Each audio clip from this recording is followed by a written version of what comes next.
And we're live. Okay. Ryan. That was really good, though. That was time for. I didn't Well, even have the a timer in timing front of was me, and I was right. like, Yeah, I mean, you just went Right. straight for it. Wait, guys, I gotta do my intro. Shut up. Ryan. Okaidi, welcome back to my channel, Maybe Between the Pages. My name is Taylor, and today, if you can't tell, we have just chaos going on. This is the Whiskey and Books group. I am your designated host today. Unfortunately, I cannot imbibe, but everyone else here will be, enjoying something. I have homemade ginger ale, essentially, with homemade ginger syrup. So I have something, which is nice. But why don't we, before we kind of go back to the conversation we were having, can everyone just introduce themselves in case someone lives under a rock and doesn't know who you guys are?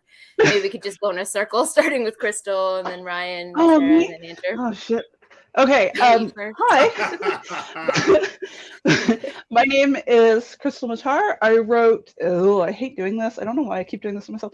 That very blurry little book. I didn't this time, Ryan.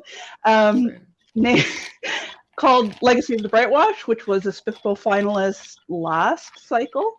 And I'm just about to release its sequel next month. And that's all I've got. Ryan, it's your turn. These are always weirdly awkward. My name is Ryan Cahill or Cahill, or honestly, I don't really care what you call me as long as you read my books. I had this discussion with Mike's books, and basically those people kind of saying, "You're saying his name wrong. You're saying his name wrong," and he messaged me and asked me how to say my name, and I was like, "Look, I don't give a shit. Like I'm at a stage now where just get it reasonably close, and I'm pretty happy." So. I'm the author of the Band of the Broken series, which is like an epic fantasy series with dragons and gritty shit and fun and cool stuff. So yeah. Andrew is I'm pretty sure he's gone now. He's not coming back. Yeah, well, arrived as well. He's got a couple seconds to come through because Sarah's turn. So go ahead, Sarah. So I'm Sarah. I'm one half of Fiction Fans Podcast. I don't write any books, but I do drink whiskey. And there we go. You read a lot of books, and you're generally a champion of the indie scene. So I do read lots of books. I do love indie books. Is it my go? I think it's your turn. Yeah. Oh, okay. I am Andrew of the Wizardly Reads. I like whiskey. I read a lot of indie books. I've even read some of Ryan's books. I read half of Crystal's book. I still need to get back to that. That was you could have just left that out. Nah, not good. It was gonna come out eventually with the whiskey anyway, so I might as well just get it out. Be honest. Yeah. Well, no, I liked the book. I just went, "Oh, squirrel," and then the squirrel just continued down the road. I'm not gonna lie. I looked back and PL had just entered, and you went, "Oh, squirrel!" And I was like, "PL's not a squirrel." I love PL. I mean, I'm repping PL merch right now. Although he is drinking milk. This is not milk, my friend. That's rum shot. This is Wayne Gretzky's 99 caramel salted cream liqueur. That's way fancier than milk. The cow that comes from is the golden cow. It's good too. Okay, so Pia, we were just saying who we were. Sorry. So if you wouldn't mind telling people who you are if they're tuning in. Oh, thanks. I'm Peel Stewart. I get to hang out with Taylor and Steve on page 2, and that's probably where you know me from. So. And you write books. Don't start. Yeah, I write books too. There we go. You, Andrew always with the receipts. So we've got a couple people in the chat. I think Jimmy left this yesterday, but he said, "I can't read, but I'm a big fan of Weller." I'm a fellow of Antique 107. Weller is I haven't had it before, but that's it's Buffalo hard Trace, to get a right? hold of. Yeah, it's Buffalo Trace. Yeah, I'm an Eagle Rare girly under the Buffalo Trace name. So it's a little bit too fruity for me, but to each his own. So we have, hey guys, hello, thanks for being here. Book. That's a new channel. Johnny. What's up, Johnny? Hail the fantasy faithful. Okay, immediate chaos. CM. What else? What's up, CM? Crystal. That's all, Crystal. What else do you expect? Absolutely nothing. Good day, team. Hey, Chris. What's up? Hey, Crystal. Hey, Ryan. Hey, we're just interacting, okay? The silliness has begun. I'm working towards the end of Blood and Fire. It's so good. The fall was a There you go. blast. There you go. I'll take it. Yes. Thank you so much. There you go. I'm gonna plan to do a whole read of the series just because I forgot pretty much the entire back half of book 1. Andrew, there is currently a reader in the Discord who is on her 5th read of the series. Wow. I don't I have know, time I for just- that.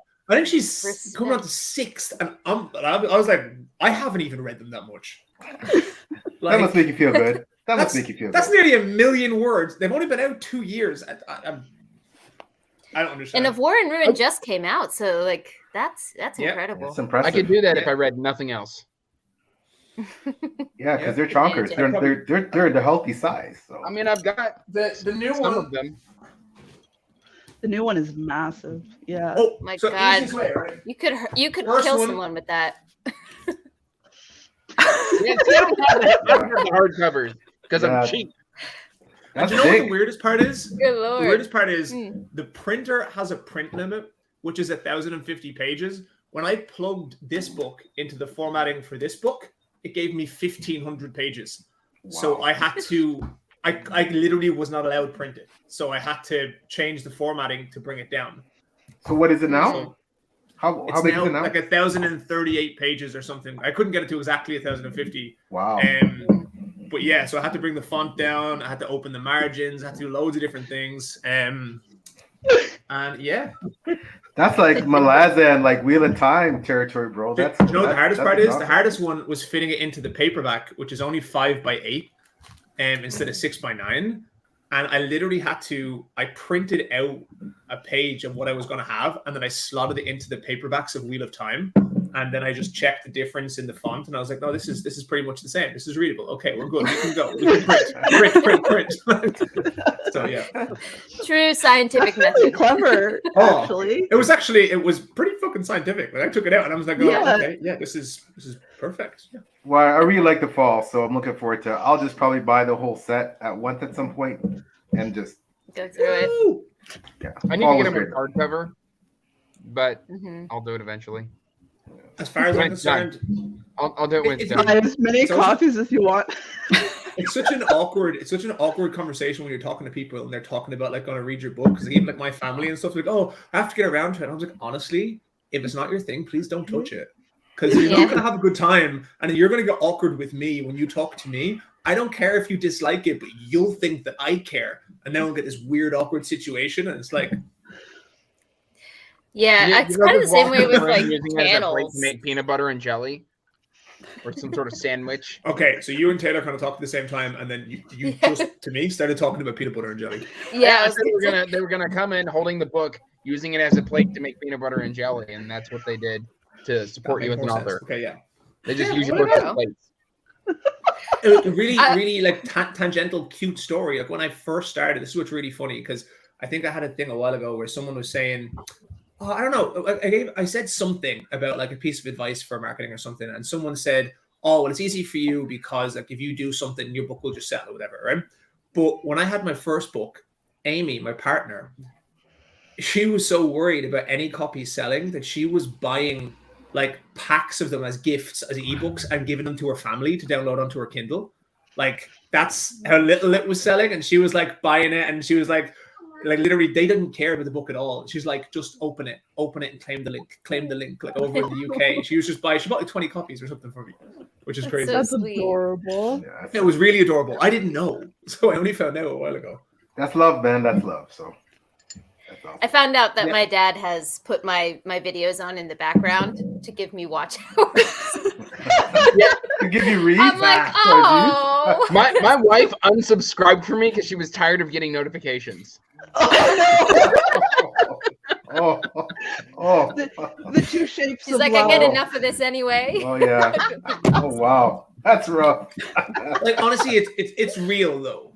Like I think Amy's sick of me now too. Like I think at the start she was like, "Good job, you got this," and now it's like, please talk about anything other than dragons and book sales. Well, Deb is my business manager, so she can't get away, man. She's just stuck. Fashion. She's just stuck there, man. So, oh well. She must like me, or Oh, else well, she would have kicked me to the curb a long time ago. My wife literally looked at me in the face. She's like, "I have some scarred from you. Who cares that you're changing what you're reading during the month?" I was like, "I know you don't. Some people do." They do. That's Thankfully, my husband can tune me out because it's not his first language. So he's like, get rid of that English babble over there, and he just hangs out by himself. But he started this game now where he guesses depending on the way I'm talking about a book. He's like, "You're gonna give that 3 stars," and I was like, "Hey, I haven't even finished." He's like, "I'm right. I know I'm right," because I guess I talk about it a lot with him. He's usually right. It pisses me off. He knows you, right? So yeah. Hey, thanks. I gotta get. No, go ahead. No, go ahead. You got this, Pia. Well, I'm going to insert between both of you real quick and say you guys are helping me get through the last few hours of my 16-hour nursing shift, so thanks. Wow. I just want to put that up there. Props to you, man. That's a struggle. I feel that pain so heavily. Which little one is that, Andrew? This is the oldest. Hi. I believe that's a child. Oh, it's the oldest. Hi. She's so cute. I got the other one down for bedtime, but this one stays up a little longer. Oh, Shake's hang up late. Well, Daddy's on the podcast and stuff. So yeah. Headlock and noogie. No, I was I'm gonna pretty say, sure like you can get caught for that in America. That's child abuse. Nah. I'm sure there's some parent abuse going on too. Yeah, that's some adult abuse right there. No, I was gonna say, Taylor, thanks for getting me on to Greenbone, man. So far, Ooh, you're liking it? Oh yeah, it is good, really good. It's good, man. So thank you. Just made my day. Thank you. Yeah, it's good. Made my day. Yeah, I'm impressed. I just had a chat with Philip Chase. We recorded the chat for it with Bookborn and Jimmy from the Fantasy Network, and the 4 of us couldn't shut up. Like, there's just so much to talk about with that series. So good. Yeah, it's good stuff. I'm impressed. So yeah. Oh yeah, Greenbone is incredible. Yes. Yes. Yeah, I'm digging it. Knowing Connor, that could be an innuendo. Crystal just died. You got her. You got her. I was actually watching Crystal's camera as I said it. I was like, "Oh, you jerk."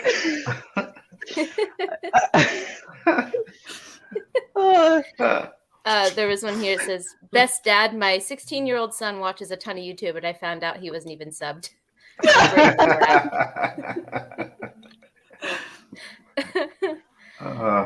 Is there an age limit? Like, is there an age limit to sub? There's no age limit to sub on YouTube, right? Like, there's no like for this content you must be 18 or something, or I've never in my life seen an age limit for like any of those things work. It was like, you have to be 13 to be on Facebook. Everyone's 7. They're like, here's my page. Yeah, right. They never. Are you this age? Yes, that's it. I'm pretty sure. Yep. Only thing here. We have also here. Can't wait to get my broken bindings and Blood and Fire. Me too. You're not the only one. Me too. Waiting. It's like I've never in my life I never understood. I think a lot of people don't get it. Like how unbelievably complicated and annoying it is to work with these like bigger printers. Like they'll be like, "Oh, it's going to print." Literally, they're like, "It's going to print in 3 days." Okay, 4 weeks pass, and they're like, they send us over an email. "Hey, we're not sure about the positioning of this." And we're like, "Okay, you just okayed that 5 weeks ago. Okay, so we're going to start printing then soon. You said you were printing 4 weeks ago," and that just happens.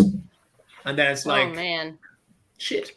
But no, it's all. I think they're all printed now, and they're going off to be gilded, which is great. the most important step. Oh, that sounds 100%. rough, eh? Gilded. It's not gilded. It's gilded. Ooh, because I got that. That sounded rough. They're going off to be gilded. Oh, okay. Yeah, You're not going to geld. For a minute there. If anything, you're going to geld Ryan. Yeah, for a minute there, I was like, that's a bit strange. Yeah.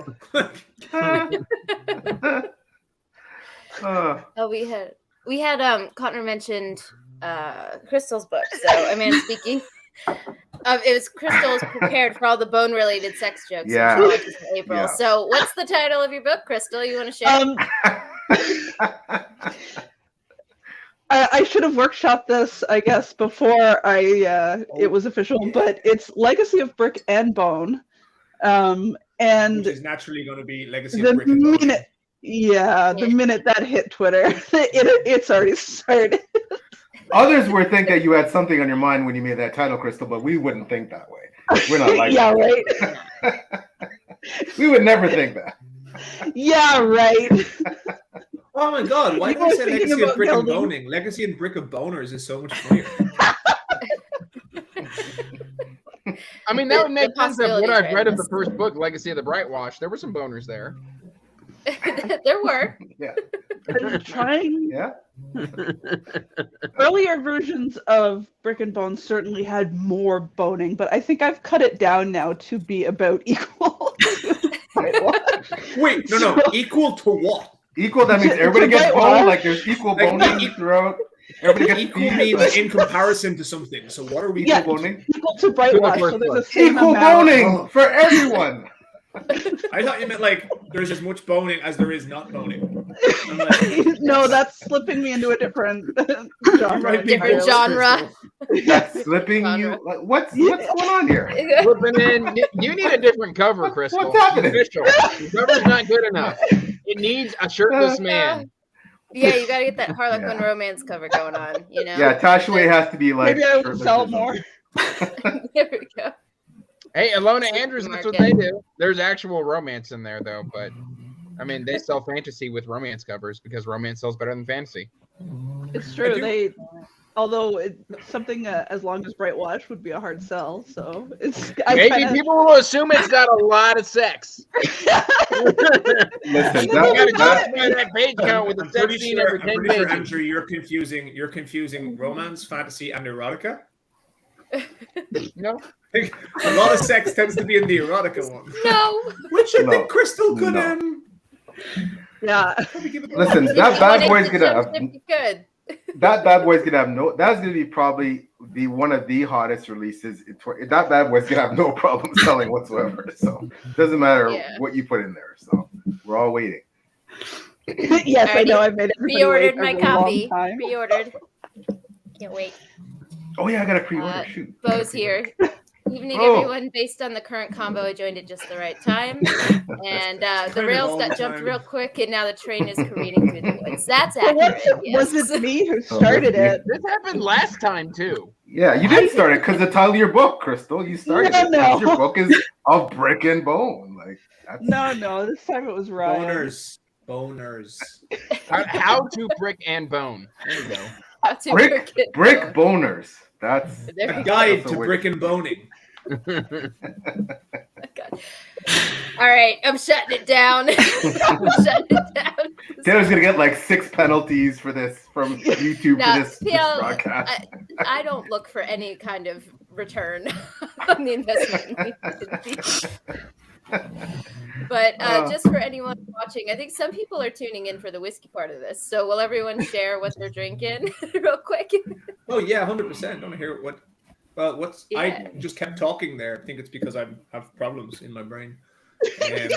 So while I'm still talking, I'm drinking Writer's Tears, which is really fucking appropriate. So this is, I was saying earlier, this is the 2017 cask strength edition, bottle 1,373 of 5,280. Wow. So I got it for launch of my last book, and it's very whiskey. It's very whiskey. It's very whiskey. Very whiskey. It's a good thing. Yeah. Good thing. I can't I've stop never smelling tried it. it, but it's popular for sure. Oh, It's so probably many one of different my writers, types. for sure. Yeah. Yeah, It's a really good Irish pot still. It's a very, very good Irish pot still whiskey. So, my husband bought it for me. Self-loathing and just crying in the corner. yeah, and there's a redhead one. There's a redhead one that has little bits of ginger in it too. Ah. Oh, yeah. I'm drinking Definitely one Benchmark, of which is the- just a cheap whiskey. One of the Single whiskeys. Yeah. Go ahead. Oh, this is just another Buffalo Trace one. It's Benchmark. It's their cheap release, but it's really good for what you pay. So it's a single barrel release. Mm, That sounds good. mm, mm, mm, mm. I am drinking. Wayne Gretzky is a Canadian icon, one of probably our most famous hockey personalities. Never I have heard a lot of famous hockey personalities. So Wayne Gretzky, 99, salted caramel Canadian cream liqueur, signed by the great one on the bottom. And yeah, Does that's he make what it himself? you have to wonder, right? I think he's kind of busy, so probably get Yeah, he's someone else to do probably a that. little busy. Doesn't Yeah. I'm he just also have- thinking, if you bottle something from Wayne Gretzky and it's white and liquid,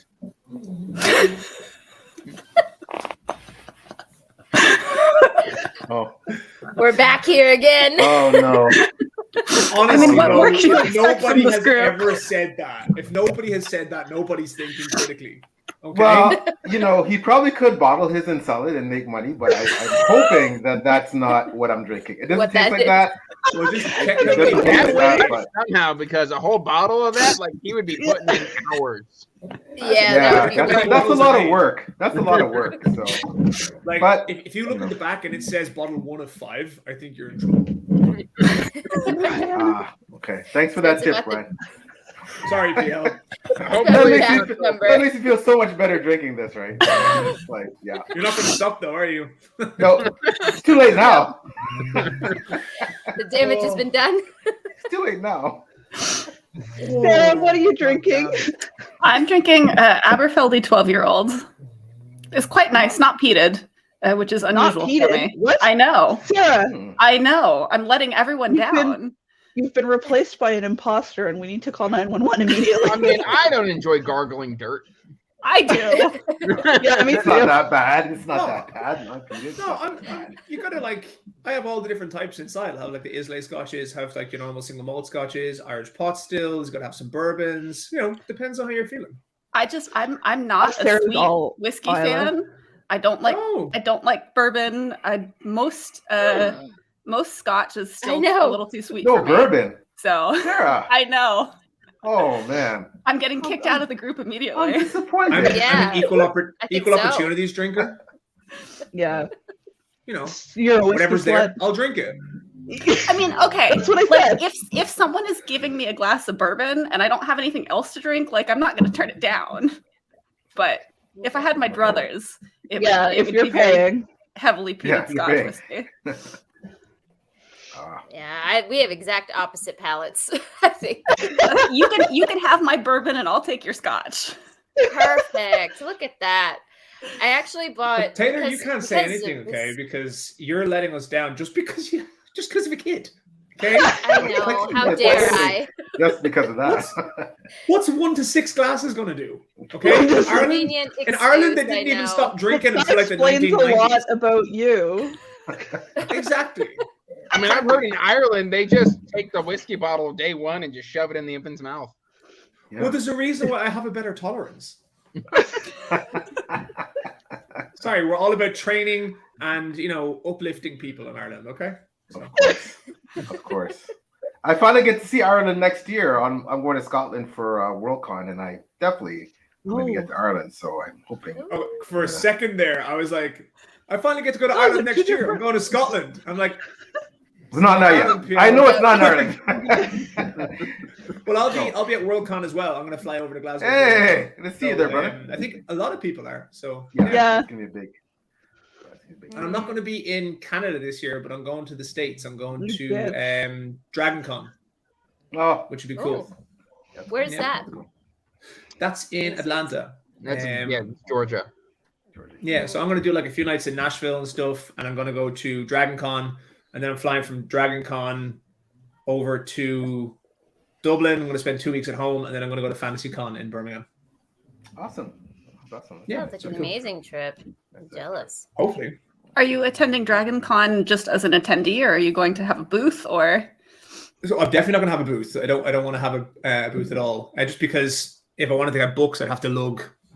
Oh other yeah, people's you'd books have to around me. ship, or you'd have to Yeah. ship them to somebody who's Yeah. willing to meet you there. Yeah, so I no, it's not something that really bothers me too much. But I applied as an attending professional, but I applied a bit late, so there's a good chance I probably won't get it. But like, I kind of want to just go just to meet people. Just to, Yeah. Like, so that's So I'm going to work It'd on. be I'm great just to be going- on panels, but like, we'll see what happens. Yeah, that's what I'm going to work on, just as an attendee, hoping to get on some panels and just hang out. But there's going to be so many people there. Like Miles Cameron's going to Yeah, be there. we'll- It's going to be, yeah, nice. Here I Yeah, am. we I'm know only it's- staying local, yeah. but I've got Gen Con later this year, so. Ah, You see, you guys have conventions, so for me to make them, I have to like travel to like different continents. So I have to kind of pick and choose. It would have been great to go to Gen Con, but they're just a little bit too far apart. And then I'm getting married in June, at the end of June. So congratulations. It's already, oh, thank you. So, but it's already like, I was like, so, you know, Fantasy Con is like, you know, it's like a month and a half after the wedding. Like, is it okay if I go over for it? It's like, yeah, that's okay. And then I looked up flights and it was the exact same price. So to fly from Auckland to London and back was the same price as flying from Auckland to New York. And I'm going to drive to Nashville, then down to Atlanta, then fly from Atlanta to Dublin, and then London all the way back to Auckland. Same price. So I was like, okay, so can I do that? And I'll be able to attend the one in America. And everyone was like, yeah, of course. You need to do that. It's work. It's work. You got a network. And I was like, so when we're there, I'm probably going to like spend 3 nights in Nashville as well, just for, and she's like, okay, it's fine. I don't even mind. And then it just gets higher. Yeah. Which, you know, I understand. True love. She still said okay. No, she's more of like, just get out of the house. Go talk to someone else about books. And dragons. Right?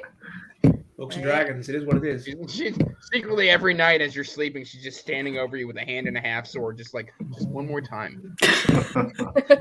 Andrew, I think you're projecting. Yeah. I might be. Oh yeah, because you got everything in there, right? You don't just have dragons. I heard you got like the whole gamut, like dwarves, elves, dragons. Sounds like you have everything. So 100%. 100%. The more the merrier. Except I've been told I'm not allowed to have griffins because they're making a renaissance and so many people have them. Tiago has played dubs on griffins, right? Yeah, I think so. Griffin King. Yeah, haven't read his book all yet. That does is make me want to put griffins in more. Don't give me a challenge. Those books. Yep. Have you read them both, Andrew? Yeah. There's a small chance I might have a cover blurb on book 3. Ooh. Oh wow! Ooh, congratulations! At least I did on the mock-up. Is he already working? Is he already getting book 3 out? I thought the second one. Book 3's out like later this year. Yeah. Wow, good for him. I really wish I wrote Bravo, smaller Tiago. books. He wanted to do all 4 books in like a year and a half to 2 years. Yeah. Oh, good for him. Late but Hey, Mike Tula, what's up, Mike? He's awesome. He's an awesome guy. I kill him really gloriously and yeah. I needed names because I hate doing like large action sequence with the man and then the other man and then the woman, you know.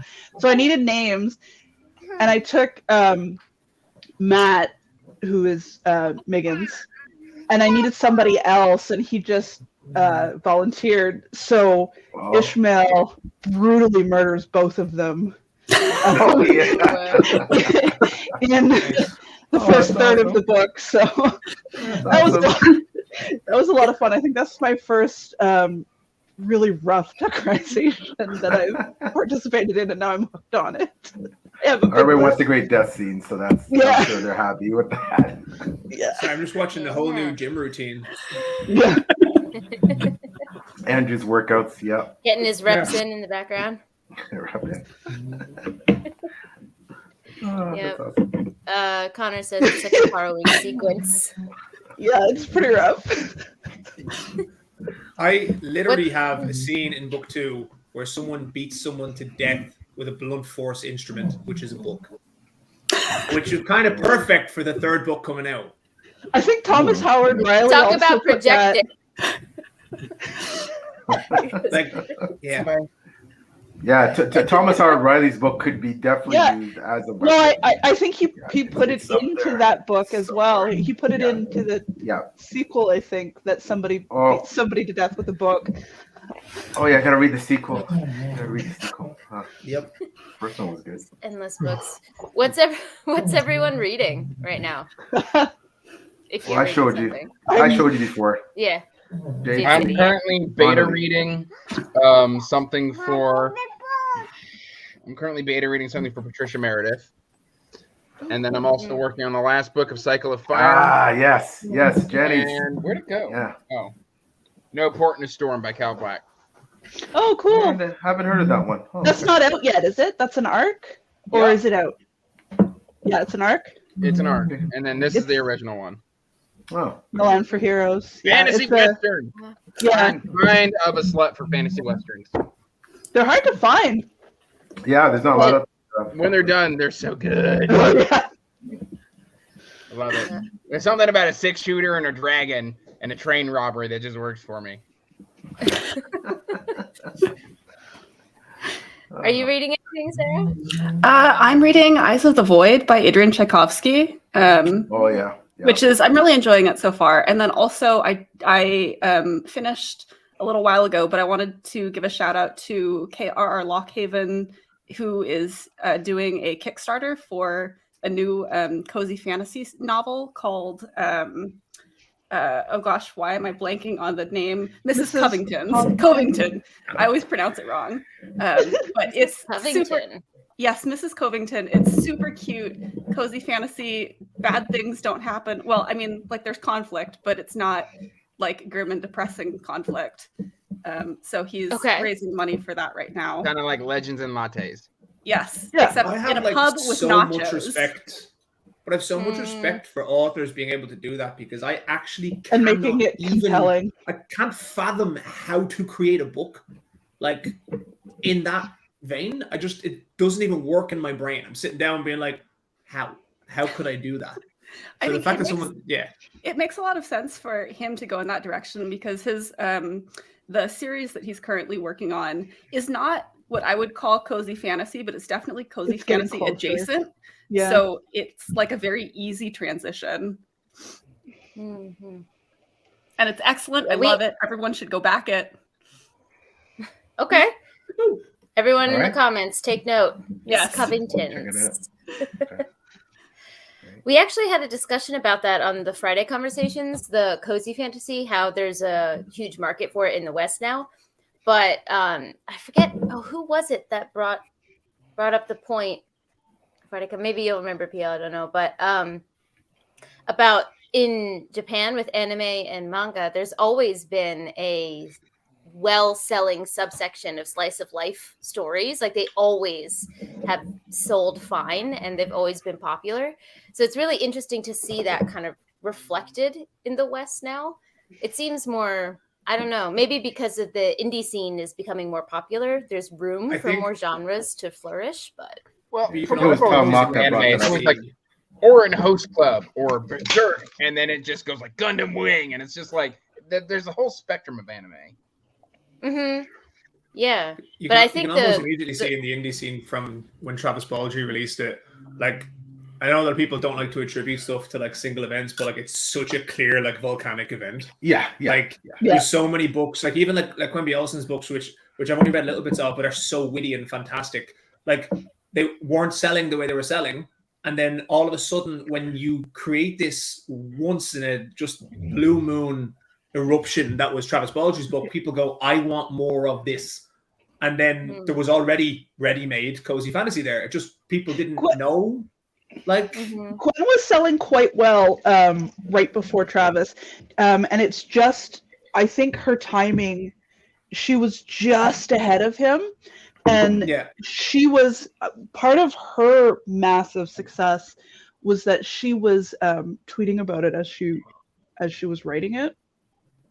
And everything she had to say about it was just so relatable as we were coming out of 2020. And she poured a lot of her heartache over her own health issues into that book. It cloaked an analogy with Miss Percy's life, but and so as she's talking about these parallels, it gathered so much attention. And then she launched it expecting it to do about as well as the rest of her books, which were doing well for indie.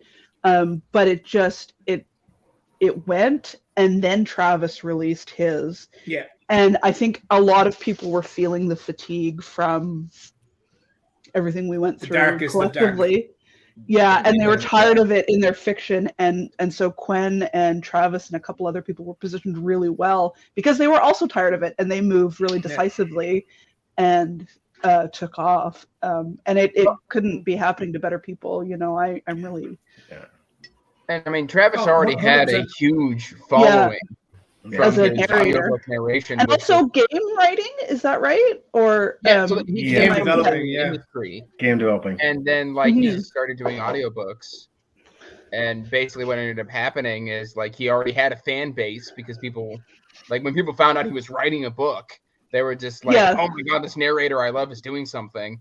It's kind of like the Daniel Green effect with Breach of Peace. But I think there's a distinct difference though, because for me, what you'll see, so Daniel Green did it, and now you see Philip Chase has just released his book now, and it's always interesting for me to see because they've already built fan bases, okay? Mm-hmm. But if you look at the review count of Daniel Green's first book versus Daniel Green's second book, okay, that was an excitement and then whereas Travis's was an excitement and then it was, oh fuck, he's actually very good. Yeah. And there is a distinct difference in that they both had ready-made audiences, but whatever way, I haven't read either of the books, but whichever way Travis's has gone, after it got that explosion from his own fan base, everyone else was like, no, this isn't a joke. He's very good at what he's doing. Travis caught kind of the zeitgeist of what we're all going through, where we're fucking tired. And so he by luck or genius or both, he caught something that wanted to happen and took it away with skill. Well, and I mean, I think look as well, because we were saying really important. Yeah, saying backstage, I started to say, and then Taylor wanted to go live. Yes. I'm so sorry, Andrew. No, it's fine. I'm just kind of trying to go for it. Go for it. Recently, I've been noticing, if I start noticing a lot of grimdark in my books, it's something. Yeah, it's a lot. I've been there, done that. Everything is grimdark now. As soon as it got popular, it took off, and we're starting to reach that kind of pinnacle of everything is grimdark. And so when he releases cozy fantasy, all of a sudden everybody goes, "Ooh, what's that?" There's somebody to pivot to, yeah. And I think Grimdark had this weird escalation in that, even to this day, you talk to 100 people that all tell you something different about Grimdark. But then people kept trying to didn't try to write better books. They tried to out Grimdark other books. And that is a strange thing to me, because you're not trying to write a better book. Some of them might be better books, but it's that they're literally trying to put, some of them are going, I've talked to authors who say, I am literally trying to put as disgusting and horrific a scene as I possibly can. And I get that if there's a point for that scene, as in if you're trying to elicit an emotion for a specific reason. But I know authors who literally wrote books because they're like, I want to make this grim darkier than the grim darkest. And it does eventually lead to a point where people are going, oh, fuck me, there's only so much misery I can have. Right? It has to be exactly why I wasn't even sure if I could market mine as grimdark, because I was like, is this dark enough? It's grimdark. It's grimdark. It's grimdark. It's grimdark. Yeah. I think to me, that's what got missed, is that what grimdark was for me. Because if you talk to a lot of people and you say it's all about nihilism and stuff, a lot of people I know who write books who are generally considered strong grimdark books would say, no, it's not. And for me, what I've seen a lot of, and what I really liked in them, was toning down the fantastical, adding in the realism, and a bit more, making it grittier and making it more grounded in the world. The world is a shitty place sometimes, and it's kind of finding that thing with it. For me, the difference, now everyone, like you said, will give a different definition. Everyone has a different one, yeah. But to me, the difference is whether the hardship is an exception or if it's systematic. So for example, Lord of the Rings, the hardship is an exception. There is one big bad and there's a chance that he can be defeated, and it's, the people who are good are the norm and they come together and defeat the bad guy. Whereas Grimdark slides into this badness it just is, and I don't know what we can do about it. And so that starts to kind of tip between the two. And there's a spectrum, of course, of how bad and how good each side of the spectrum examines, but it seems to be the tipping point seems to be how much the heroes can change their society is where it starts to having slide that off. sliver of hope for change. Yeah. It's a really interesting one, actually, if you look at Star Wars content. So for me, Star Wars has now just recently, in some of their stuff, hit the kind of the point that I really like. So what they've done, they had a lot of it is very campy, but then if you go back to some of the earlier Star Wars stuff as well, it is quite actually dark. And if you come to the newer ones, you look at the Bad Batch and you look at Andor, and the ones that are really being considered like, this is TV, this is what we really want. And a lot of it is, you go to Andor, and it's like what Crystal said, it's systemic darkness. It is like the brutality of the Empire grinding down. It is a ceaseless, unending machine. I don't want to spoil anything for Andor, but like the ending for Andor, based on the monotony and pointlessness of what they were doing through the show, is like poetry, dark, evil poetry. I think too, that to me is sorry. Yeah, and I think too with Grimdark, but a lot of it too is that Grimdark also has characters, main characters, protagonists, characters we're supposed to root for that also have that darkness in them, and we get to see that darkness, right? Even though we're still rooting for the character, we still see that this part of them isn't so nice. But like, I think that's a big part of Grimdark. Like, if you read Michael R. Fletcher, right? If you read Clayton Schneider, if you read Bengali, if you name your like those Grimdark authors, right? They're gonna have some characters that are gonna be like, oh man, this character is messed up, but I'm still kind of rooting for them, right? It's an interesting one. It's an interesting one though, because like my books definitely wouldn't be considered grimdark, but a lot of people will consider some of them quite dark, especially when you get towards after the first book. It goes into some areas, and I have characters who are very, even the main character who's like the squeaky clean in classic fantasy, the squeaky clean, the boy, and there's stuff where the whole point, and what I like now is where you're finding that part where the things that people really wanted from Grimdark and mixing them with the classic fantasy tropes and trying to get it where you have this character who is traditionally the squeaky clean good boy, but instead in your story, they're a real person. Real persons make real persons. Real people make bad decisions, and they make decisions that might make someone else sick, and they make decisions that might make themselves sick, but they have to do it. And it's not finding a way in the narrative to allow them to avoid doing the bad things. I think that's a lot of fantasy now that I've read recently is starting to get that, and it's starting to take those, to like cherry pick those aspects from Grimdark. And that's this trend I'm seeing in this kind of like heroic classic fantasy thing coming through now that people are jumping onto. It's creating those gritty, realistic characters in a fantastical world, but creating touch points in the world that readers recognize as the darkness of our own world and having them face those similar challenges. And I think that's like that middle ground, because there's still hope. And you have these characters and they're good. Like on the general gist of it, they're at least noble. They'll try and do the right thing, but they might not always do the right thing. And it's finding that mix, which is, for me, that's what I like. And that's what I like when I'm writing as well. Yeah, what I like to read is what I like to call brutal realism with a fantastical twist. Yeah. Basically what Ryan just said in less words. I get a lot of that in some of the other genres that I read. That's why my books are so long. Is that? I forgot what I was going to say. Okay. I get some Is that of my in internet some that of went the- out just now? Is everyone Yeah, I think it is. all right? Okay. Everyone's good? Okay, all right, good. All right, continue. Don't mind me. I get a lot of that in some of the other genres that I read where, like other than fantasy, one of my favorite authors is a thriller writer.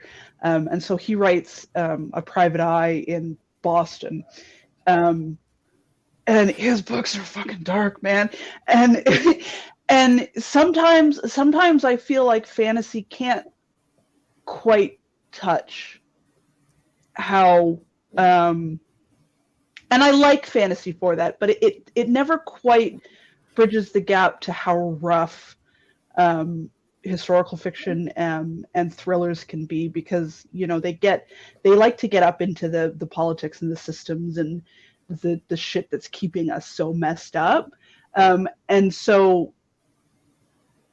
and I think fantasy likes to stay away from that just because it started as such an escapist genre.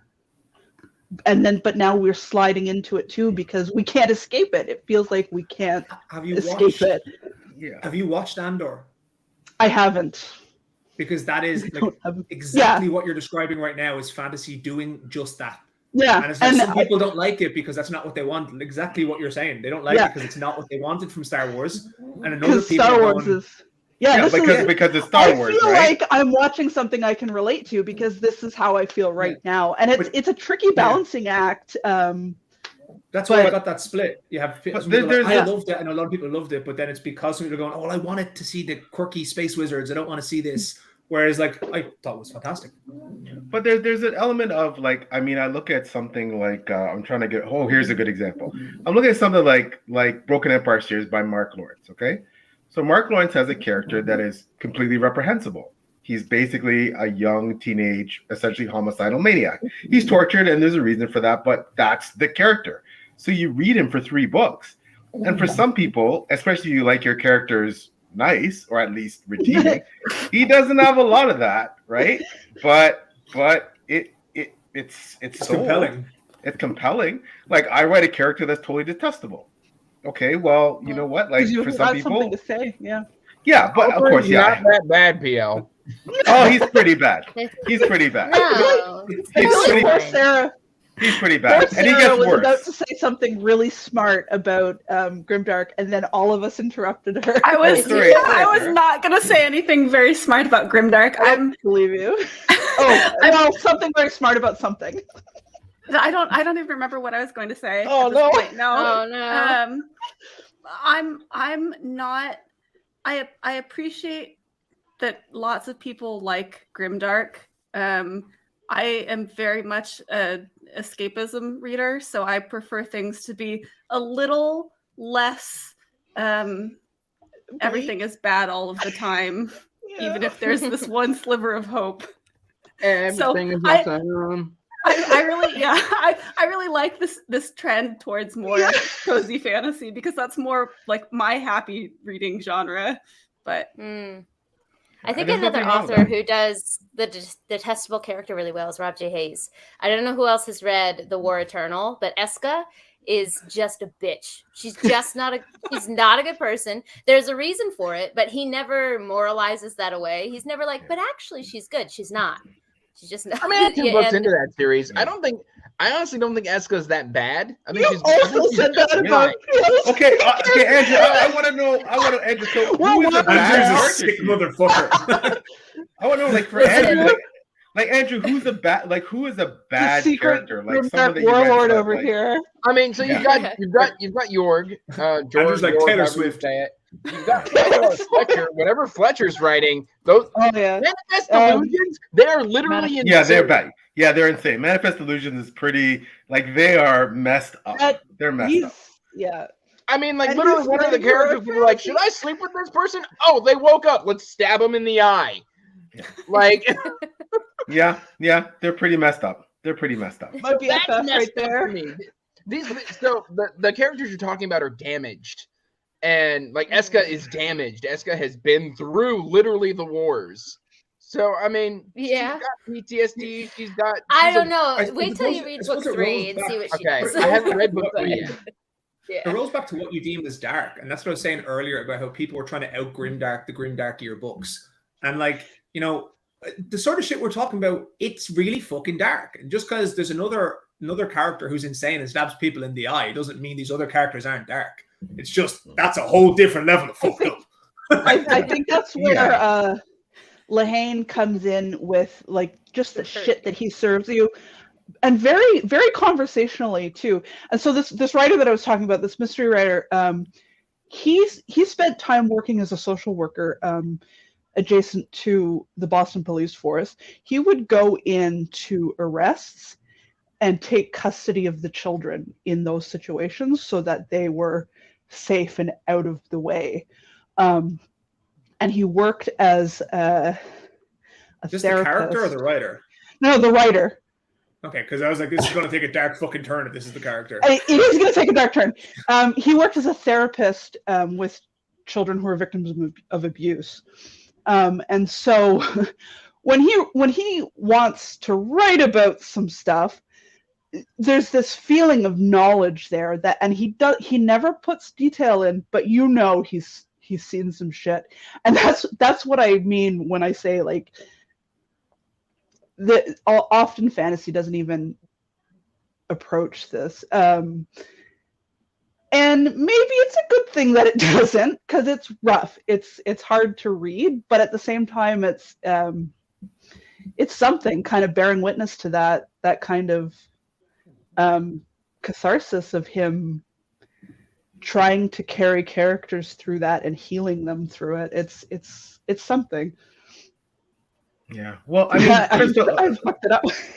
Like Crystal, your stuff, excuse me, your stuff has a dark edge. It can be quite dark for me, and especially because of, well, you know why. But it's so well done. It's you can have a good cry over it, but it's not because you can't finish the book and you can't get through it, right? Like, so I don't know. I think that comes back to it having a purpose, though, right? Yeah. The darkness has a purpose there. Yeah, but also, yeah. You know? But some people can't read, like some people cannot read books, for example, if they don't like the main character. If the main character isn't a good person, they can't. Like some people just like their protagonist nice. Yeah. Right? I have lots of friends that they cannot read it if the main character is not a nice person and not someone they can root for. They just can't connect. They can't, and that's fine. That's people's personal taste, but it's a weird one because like a lot of stuff like that don't need purpose. But then you go to like a horror film, and people are like, "Why you watch a horror film?" I'm like, "To get scared." It's like, well, why? To get scared. Like the same reason someone like, why you read a Grimdark book? Because I want to read a fucking Grimdark book. And sometimes that's just what you want. Yeah.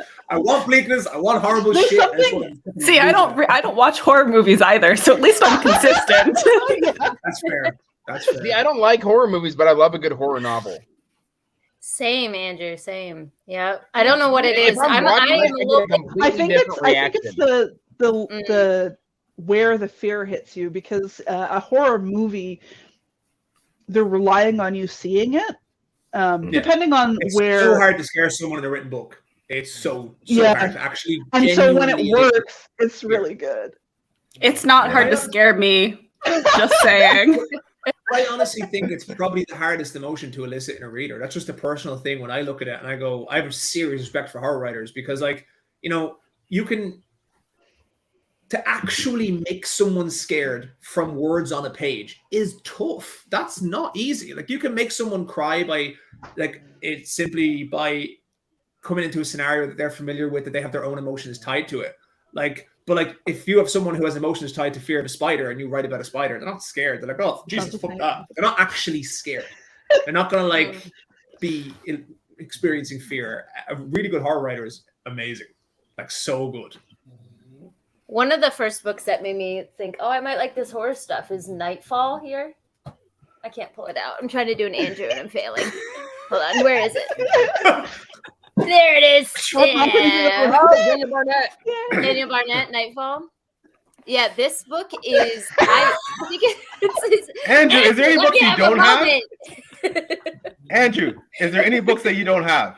Are there any books that you don't have? Wow. Oh, my Daniel Barnett right here. Book. Wow.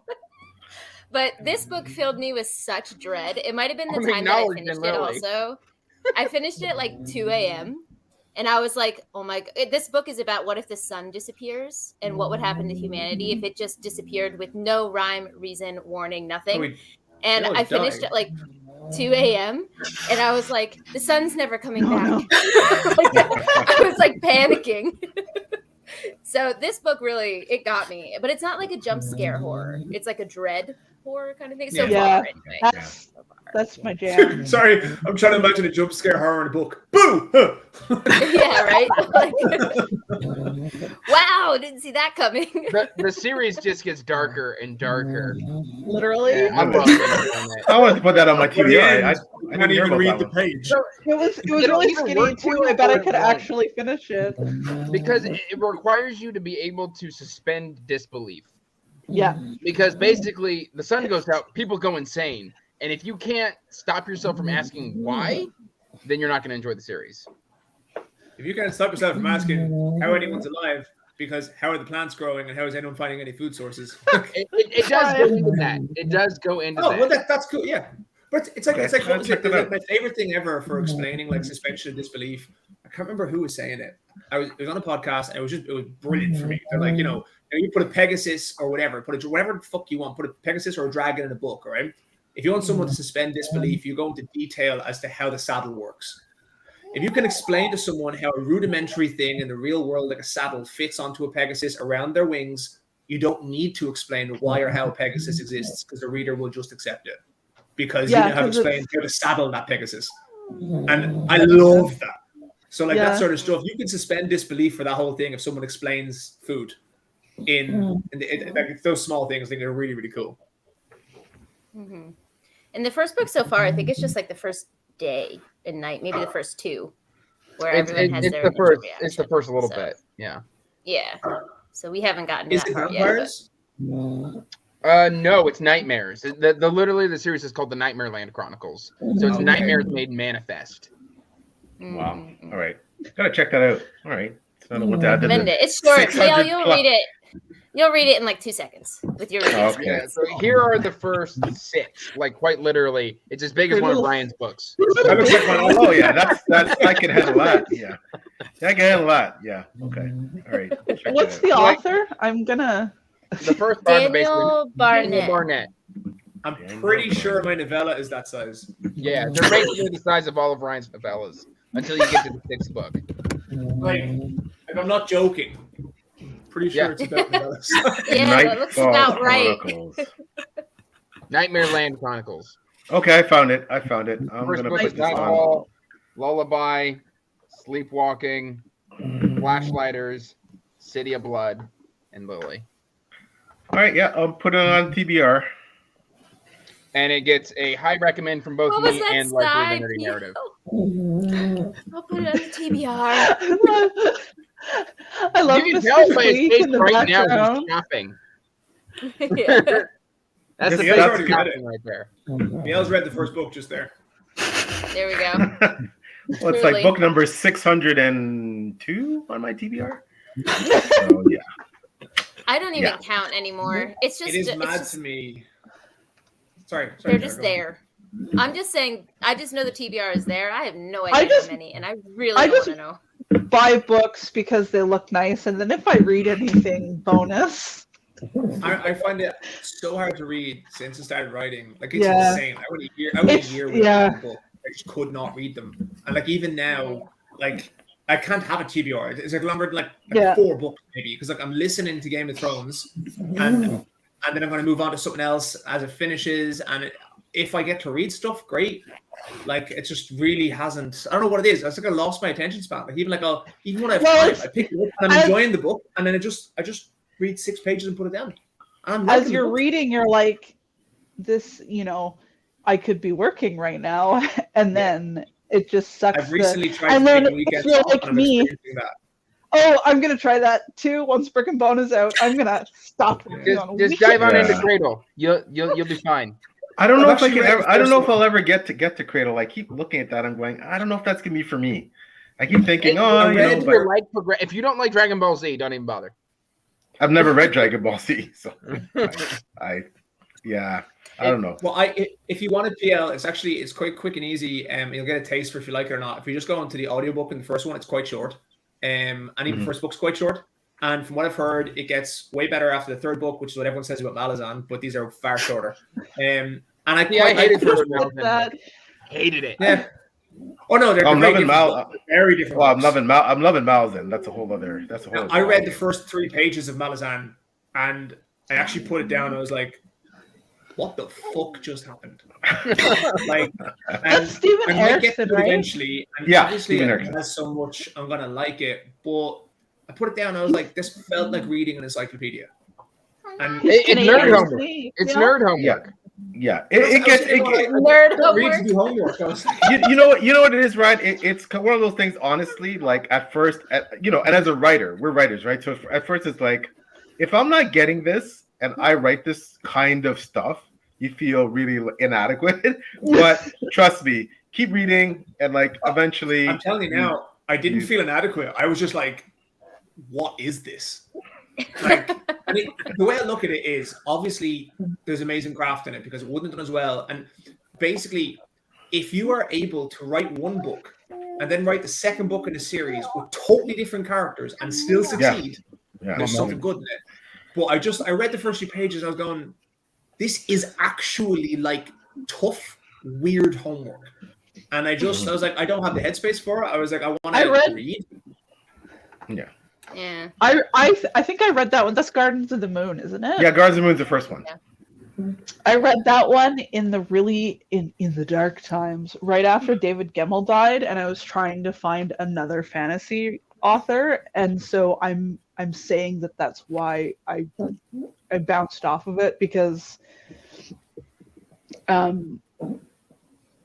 nobody quite hit that niche for me after he died. But have you read Ryan's books, Crystal? I haven't. He's supposed to send me one. Well, that might be your. But I figure like Ryan just arrived. I'm in New Zealand. The books don't get here that quickly. Yeah, because I figure like Ryan's books, like John Gwynne, that's probably going to be like, I love John Gwynne. I mean, everything I get compared to is David Gemmell and John Gwynne. Yeah, and everything. If you like John Gwynne, read this one. But that's what I've heard. Like, it's a very strong circle of those. Very similar. Gemmell inspired so many people. Like Joe Abercrombie is Gemmell inspired. Yeah. Stephen Arian, Anthony Ryan. I got back into fantasy because I missed it. I stopped reading it for 10 years, and I missed it so much that like it felt like parts of me were missing, and I was wandering through the SFF section in the bookstore, and just on a whim I picked up Blood Song, and in his acknowledgments he says that he started writing because of David Gemmell. And then it was like, I have to try it, and then immediately after him I also tried Brian Stavley, and then that was it. It was like, I'm home. I've come home. So I would try. I did, so I don't have those. I didn't read them till later, but you know what? I just recently started reading Tad Williams. Wow, like Tad Williams is, and George R. Martin and a lot of writers in that ilk based their stuff off of Tad Williams. Tad Williams is, Tad Williams is. I read those. I like them because he writes really chunky books, and it makes me feel okay about myself. Was he on the list that I sent you, Ryan? Ryan was feeling bad about how long his book was getting, so I sent him a list of all the longest fantasy books. Tad Williams, at least it's not as long as The Wandering Inn. Yeah, I wouldn't read The Wandering Inn so bad, but. Sorry, we had a question. What advice craft-wise do you know that someone who wants to start would benefit tremendously from? I'm assuming this is writing craft advice. Watch all Brandon Sanderson's free YouTube lectures and then move on from there. He covers everything so foundationally. You know what I did at some point when I decided I wanted to be a writer was I would read books and kind of ask myself, why did this elicit such an emotional response from me? What about this book got me? And then I would also read books that I did not enjoy, and I would try to imagine what sort of things my favorite authors would do that would take that same plot. It's really loud. As Crystal started answering, 2 people left, and Andrew started building a house. I'm sorry, Crystal. I just needed more whiskey. Oh, well, I mean, cheers to that. You can be forgiven for that. You can be forgiven for that. Okay, good. You can be forgiven for that. Crystal, because like what you're saying, like I completely agree with, and I think it's for me. The only thing is, go ahead. I would read books that I didn't enjoy, and I would try to imagine what my favorite authors would do differently with the same plot, and the same setups and try to like write the book in my head. It's like, okay, well, in this scene, David Gemmell would XYZ. And so you build this theory of what works, and then you try those things, and you'll suck at it for a really long time. And then, but you've got to keep going. Piece of advice. That's one of the best pieces of advice to ever give. Understand that you're gonna suck. You're gonna be fucking shit. And the reason you know your shit is because you know what good stuff looks like, and you have good taste. And so if you feel like what you're doing isn't up to what you like, that's because you know what good stuff looks like, and you can get there. You just have to keep trying. Yeah, literally I agree. Every book I've written, you would think that as you write and you get to the next one, that you're more confident in yourself. No, it's harder. You talk to my partner Amy, like literally every time she will say, every time I get to a point where I'm writing a book and I'm like, I am trash, like every time. And I think it's exactly what you're saying. It's almost as if you're and expanding and challenging yourself. And if you don't think your next book is a little bit shit, you're probably not pushing enough boundaries. Yeah, then you're in trouble. And I would also say, do something, just experiment. You don't have to become a reviewer or a blogger, but write a review of your favorite book and write a review of a book. Exactly, your least favorite book. Hold them up side by side. And then you say, okay, you know what? This is what I liked about this book. These are things I want to put in my book. These are things that I didn't like about this book. This is what I want to put in my and you'll that's another great yardstick for. Once you get systematic about things that work for you, then you can start recreating that in your own world. But just realize that. Sorry, go ahead. I was going to say, just realize that someone else may hate what you write. Literally hate it, and it's not what they want. They want that opposite thing. You know, that book that you hated, they like that. So just realize that may happen. So I think like for one thing I would say to a lot of people is I wasn't joking about like those Brandon Sanderson lectures, because some stuff is long-term learning. Like reading and deeply analyzing books with critical thought is long-term learning, and it's important. It takes a while, It takes a while. It's the small things that I know. Like when I was starting, Brandon Sanderson has quite a good talent of imparting knowledge. He's a very good teacher. All right. So whenever someone likes his books, doesn't like his books, thinks he's a dickhead, hates the Mormon Church, he's a very good teacher. And he breaks his stuff down very well. And he was generous enough to give an entire lecture series completely for free on YouTube. And the way he breaks down character, for me, on a very small fundamental level, is really simple and easy. And the way he uses the 3 sliders of competency, likability, and agency. Are the 3 sliders for a character, and when you break it down and look at them, it's so good. Like, it's insane. You need one always. So he broke down Star Wars, and he was saying, you look at the Star Wars cast, right? You have Luke. He has 0 competency. He's a dipshit. All right, in the first book, or in the first film. All right, but he's proactive because he wants to leave Tatooine, and he's incredibly likable. And then you have Han, who is unlikable because he's an asshole, but he is incredibly proficient. Like, if you actually go back, he's the guy who can do anything. And the way you broke it down is very good. And he's saying, a lot of times when you have a problem with a character, when you're learning and writing, you will find that one of these sliders is in the wrong place. Like, you will find that, or when a lot of people critique people use all the time in books, they say it's too slow. It's not fast paced enough.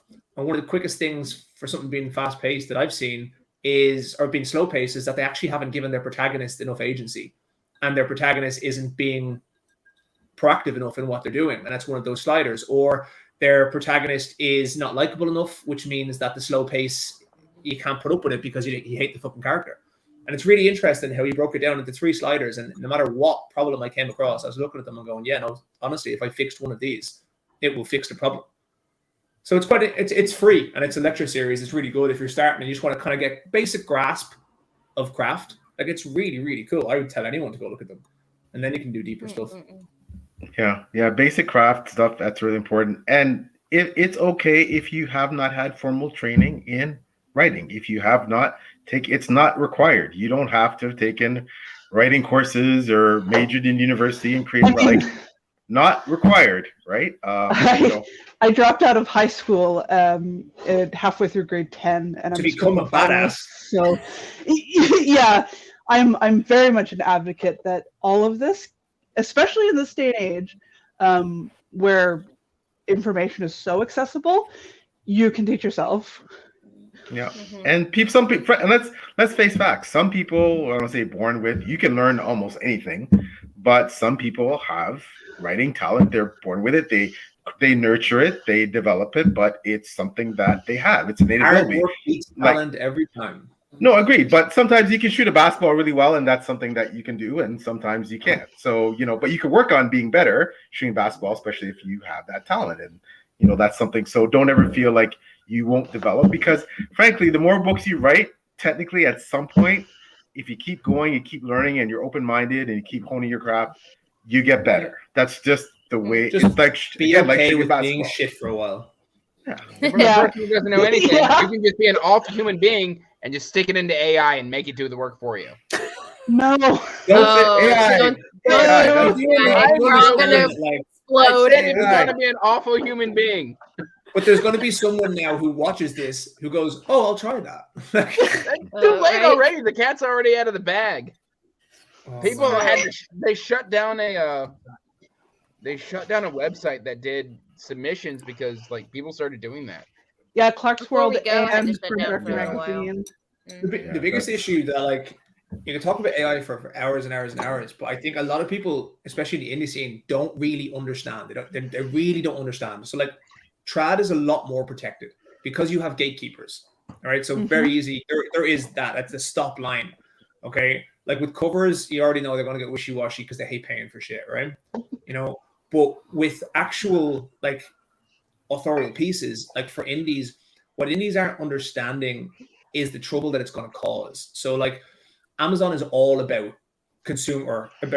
It's all about customer experience. That's their whole thing. That's what they base everything off. They try and make everything their business. It needs to be streamlined. And the best thing they have is a customer finds what they want. That's their end goal. So if you get flooded with AI and they now have loads of crappy product, okay, they're going to have a bad customer experience, which they don't want. And the first thing they're going to start doing, which I massively advise any indie author who is even thinking about it, is to make sure that you don't need to copyright your books. You don't at all. All right. They're instantly copyrighted by law when you write them. But you need now, I would advise anyone, to get a copyright from the US copyright, because Amazon, people are seeing accounts getting closed and stuff because Amazon don't say, hey, there's a problem. Do you want to try and fix it? They just close your account and your books are gone. They do it. Bang. They did it to Carissa. They do it to a lot of people. She got her stuff back. She did, but she did because she had the US copyright for the books. So they will literally send you a message that says, do not contact. No, but some of them will literally go, do not contact us again. You're gone. And it's ridiculous. Okay. But the problem that's going to happen now is the easiest way for Amazon to vet these kinds of things is anything that even looks like it's floating on the edge of a copyright. They will just ban the account. And you're going to start seeing huge swaths of this because they don't want AI content. Amazon actually aren't about flooding something with content. They're about quality. If Amazon could have less, they're about customers returning. Customers returning. Because it's a product on Amazon. You are a product. Yeah. You're one of the millions and millions of products that Amazon sells. Yeah, it's a book, and we think of it as only the book space. But Amazon is about that deep fryer and about that, whatever it is. That's what Amazon. Same reason people talk about the Amazon algorithm being magic, and you're like, hold on, just use a bit of common sense here. There's no reason why it would ever be magic because it's bad for Amazon for it to be magic. It uses actual things. It uses metrics like conversion, which are important. See, I was being snarky, and then Ryan comes in with actual great conversation. It's the whiskey. Good advice. Good advice. Make me a philosopher instantly. Yeah, right. Now you need one of those velvet chairs, though. It's not complete until you have. I think it's for a lot of authors as well. The business end of it, it's not something that you think of because you want to be an author, you want to write, you don't understand that business end of it, and the business end of it extends way far past getting a bank account and receiving money, and it's understanding that area of it is that morally, AI is a bit all over the place, and the books are a little bit shittier, but it's not about. Because people go, we'll be fine because the books that AI make are shitty. But it's not that. It's the repercussions of what it will cause to the system that will damage indies and only indies. Because these ones have bigger things with trad. Trad have a lot more fingers and more pies. And the reality is trad dominates bookstores, and they don't dominate the ebook market. They don't. And they specifically are trying not to. They're increasing their costs of ebooks to make sure that's not where they're fighting, because indies are fighting a good battle. But the reality there is the AI books are not getting into bookstores. They're not going to happen. So you're not going to have that same competition with AI. You're right. And I mean, for those of you out there who are in the authors, I mean, you don't have to go full bore. Like Ryan said, you don't have to do certain things. But then if you do, it's also not going to hurt you. It depends on first of all, your budget, right? Yeah. A lot of indie authors say, man, we treat it like a business, right? I have a business lawyer. We incorporate it as a business for the books. We have an accountant. Those are things that are expenses, and not everyone's going to be able to do that. But they're also things that potentially can help you down the road, right? So, look at So look at what you're trying to accomplish with your being a writer. How many books? Do you care if sales are? For some people, sales not an issue. If they sell 10 books in their lifetime, they're happy, and there's nothing wrong with that, right? It's the best piece of advice you could ever give to anyone starting out in any career, but also authors, is that set your expectations and goals. Yeah. What do you want? Yeah, exactly. What do you want to achieve? If you don't know what you want, you don't know what you're gauging against. You don't know what makes you happy, what success is, what anything is. You know what you want. The other part of that is know what reasonable success looks like in the market, so that when you're hitting it, you can actually enjoy it. Because if you imagine success to be 1 million books, it's going to be a hard time. But if you know the average it's also numbers, one of the hardest things to find. That there is no average. So I couldn't know, and I'm looking. I still can't find what an average is. So it's but you're on the high end though, Ryan. But right, so I should say to people right now, don't look at Ryan Cahill's numbers and think that you're just going to start out and get those numbers. He works damn hard for it, but he's at the high end of the indie. He's too modest to say that, but I'm just saying you're not going to be Ryan Cahill overnight necessarily, right? You're not going to sell. Even when I had started, I did exactly what Crystal was saying. I was looking. I wanted what is, if I'm selling 5 books in a day, is that good? Is it bad? And people always ask, what's the average number of Kindle Unlimited page reads? There is absolutely no average. It is obviously there mathematically is, but I mean, we have a little bit more information since the Penguin House Simon Schuster trial, where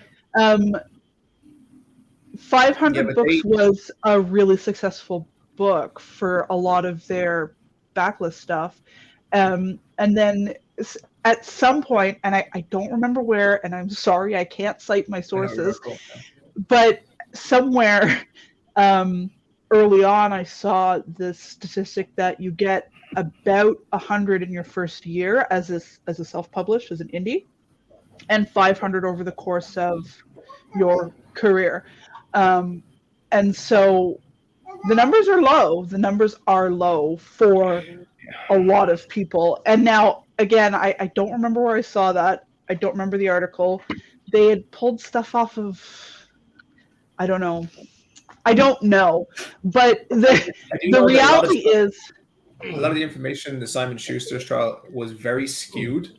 I agree. Simon Schuster, in order to make it look like their business wasn't as viable as it was. They did it on purpose. I'm talking to trad authors as well, who are very much considered in mid-list or low-list areas, being that is absolutely not what we're selling. Well, I know some of it was considered backlist, so stuff that was many years old. So it's hard. It is hard to find these averages, but if you adjust your expectations to be really low numbers, then it helps when you're getting. What I always used was, instead of, I was looking for averages and I couldn't find them. So what I said to myself was more. I didn't have a number. I didn't know what was good. You want to trend up. Yeah. So that was my general thing. It's you pick yourself. It's daily is kind of hard to do. Weekly, maybe not, but even monthly, going, you know what, next month I want to sell 1 more book, or 2 more books, or 3 more books. And when I was doing advertisement or trying to decide what I could spend on stuff, I literally said, hey, what can I afford to lose? Right? Because I have a full-time job somewhere else. This was initially just my hobby. And I'm going, you know, what can I afford? Like, Hobby, some get the people fuck can't- out, right? Yeah. No, it was. When I started, it was a hobby. Like, I know. yeah. But it's the idea of going, some people have nothing, they can't afford to lose anything. And some people might have $100 and they can afford to lose $100 in a month. And so that's what I gauge that off. So what can I afford to lose? Okay, so if I break even, you know, I'm doing a great time because it was a hobby. Like if I break even, this is great, right? So, and that's what I would go for and try and, you know, if I wanted to get one more book, what can I do to get one more book sale? What can I proactively do as opposed to shouting, buy my book? It's like I can dedicate my time and hours, and I can read Amazon Decoded by David Cochran. I can read Amazon Ads Unleashed by Robert Ryan. I can read and learn and understand, and then I can try something. And I think the one thing you can give is time. It's the most expensive thing you can give. Yeah. But you can give it. And there's you're right. And there's also no one path because we're all getting there so differently. But the one thing that's great is that sorry, I just saw Andrew's message. Oh yeah. And I was gonna wait till you guys finished your current conversation, but for anyone wondering, Andrew's I'm actually got red from laughing. The joys of parenthood, right? Joys of parenthood. And Andrew's having some parenthood trials and tribulations, and he had to duck out. He had to go. That's the way it is, man. That's the way it is. So yeah, but I was gonna say, like, there is no one path, and everybody gets there differently. And what is great about the industry now, especially the self-public indie industry, is we actually have a lot more data because we have so many more authors, and we have so many more successful authors that we have more base on. We have Will White exists, right? He's a New York Times bestseller. He's a self-published author. He exists. So you have, I mean, if you want to set some artificial goal, you have really, really high flyers like that who Ryan Cahill exists. Again, not trying to embarrass you, but you have Zemel Akhtar exists, Daniel Jackson exists. People who sell a lot of books in the self-published fantasy sphere exist. Chris Latar exists. They're out there. There's loads of different things. There's loads of different things to kind of decide what you want. Like, there's some people whose books are very well reviewed, but don't sell a lot. Some people whose books might win competitions, but they won't make them a full-time job. And there's some people whose books will never win competitions, and it might. And there's so many different things depending on what you want to do and how you want to gauge what you want to get from your career. And one thing you can learn, like, it's what kind of data you can glean from stuff. So using Will White as an example, how many books you can earn is probably a bad idea. But if you're sitting there to yourself and you're thinking, a question I've seen loads of times, how many arcs should I send out? As if there's a quantifiable number. Okay. And people are like, I've actually literally seen people say 25. Whoever wants 50. one. So then what I would say to people is, I'd be like, give out literally as many as you can. I'm like, oh, what if they cannibalize my sales? I was like, look, Will White sold 1 million books last year. If you're cannibalizing your sales by sending out 50 arcs, you're in the wrong genre. Yeah. Like that is the tightest niche in the entire world by a long distance. And so it's like, it's what information can I glean? So you might not think that's something, if someone asks you a question, you might not think the question, how many arcs should I send out, is related to how many books Will White sold last year. But if you're looking at it analytically, like, you can. That's what you can say. You go, look, whoa, yeah, 100%, get them out. People also have this magic idea. If I hit 50 reviews, my book will just trigger an algorithm. Yeah. And I think that's what people are getting mistaken about algorithms. It's like, algorithms don't work off magic tricks. They do the exact opposite. And it's why, like, Amazon introduced like a counter click in their algorithm, where when you have single day spikes, they will actually purposely suppress it afterwards, because they don't want one-offs. They want consistency, because it shows better for their readers. So it's learning little bits like that. It's like, having 50 reviews doesn't give you magic sales, but what it does do is, if you have 50 reviews, 100 reviews, I literally know friends. I say I literally know friends. I know friends who use Kindle Unlimited, and I will recommend a book that I know is good. Okay. And they'll go, only 25 reviews though. As in, it basically means we don't have a lot of social proof, because 25 reviews could just be 25 of your friends leaving the 5 stars. Yeah. And that's why the numbers matter. Social proof is just so much easier. Low averages is actually not a bad thing. People get really stressed out There's a There was balance. the- There's a balance. You don't want 500 2-star reviews. Yeah, Yeah, but it lends, well, but it again, your yeah. people don't believe, as Crystal pointed out, people don't find your book credible if you have 100 5-star reviews. They think it's just friends and family doing that, right? So, you know, but the sad thing is, I've actually there's seen reviews that say this book must have been exclusively reviewed by friends of the author because actually I thought so. You know, averages are okay if they go down. You're going to survive. one of Some of the those, most popular books out there right now have 3-point-something star averages. But if you One have of a those- book that has thousands and thousands of reviews, of course the average is gonna be low because there's that much more people. Well, but It depends. I think It that depends. also like a 3-star review is a good It's a good review thing. Yeah. generally. That's what I was like about to this is- say. Yeah, This is where this debate comes in, all right? And there's a clear Yeah. divide, and it's a logical divide, okay? So people think Goodreads scores are lower because Goodreads readers are meaner, and it's not true, right? So the it's difference because they is produce more. not even that. So not even that, okay? But so we're looking at logic to this. For the one of lesson the now. things- Teacher mode, you one of know. the things that it doesn't get mixed a lot, right? Amazon is a product website.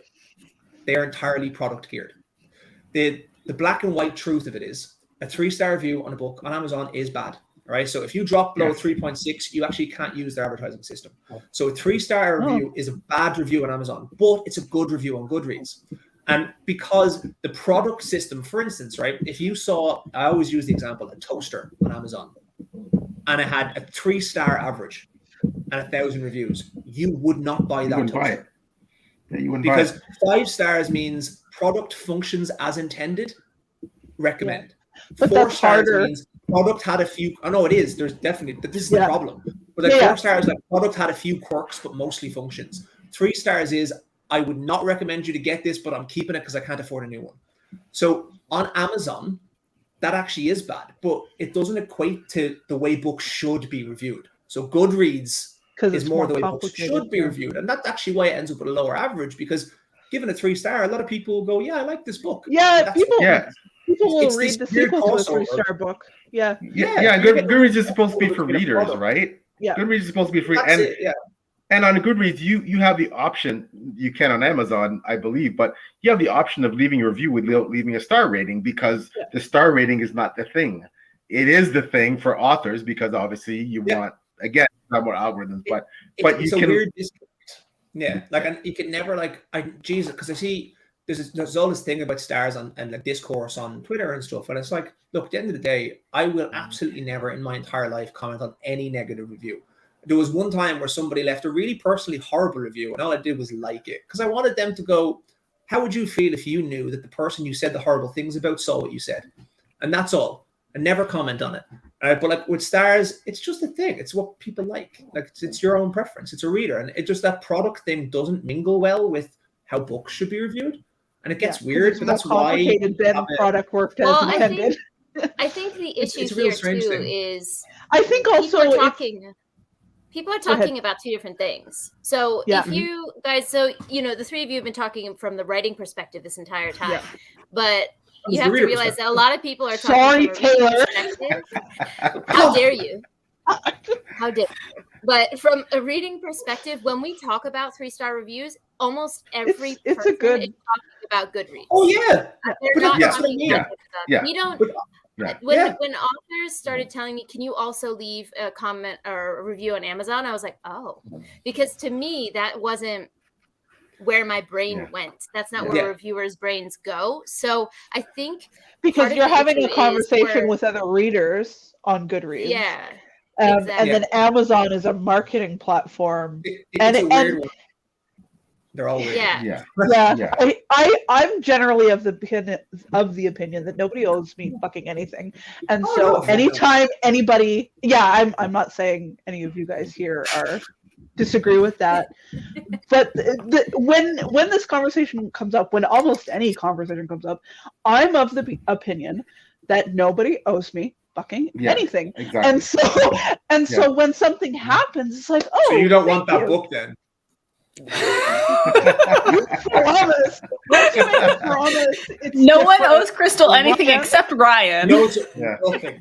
This bitch over here. Always Oh, switch it's on, Spencer. Crystal. I just wanted to put this up for anyone watching that doesn't see the chat. Andrew said I had to drop because my kid got sick. Sorry, bro. Sorry, man. I feel you. Prayers, Yeah. Yeah, sorry. I feel you, bro. That happens. The empty nester over here. I've been through that. I'm on to grandkids, so I'm kind of like, sorry, bro. Now you just get to give out candy, right? Yeah, exactly.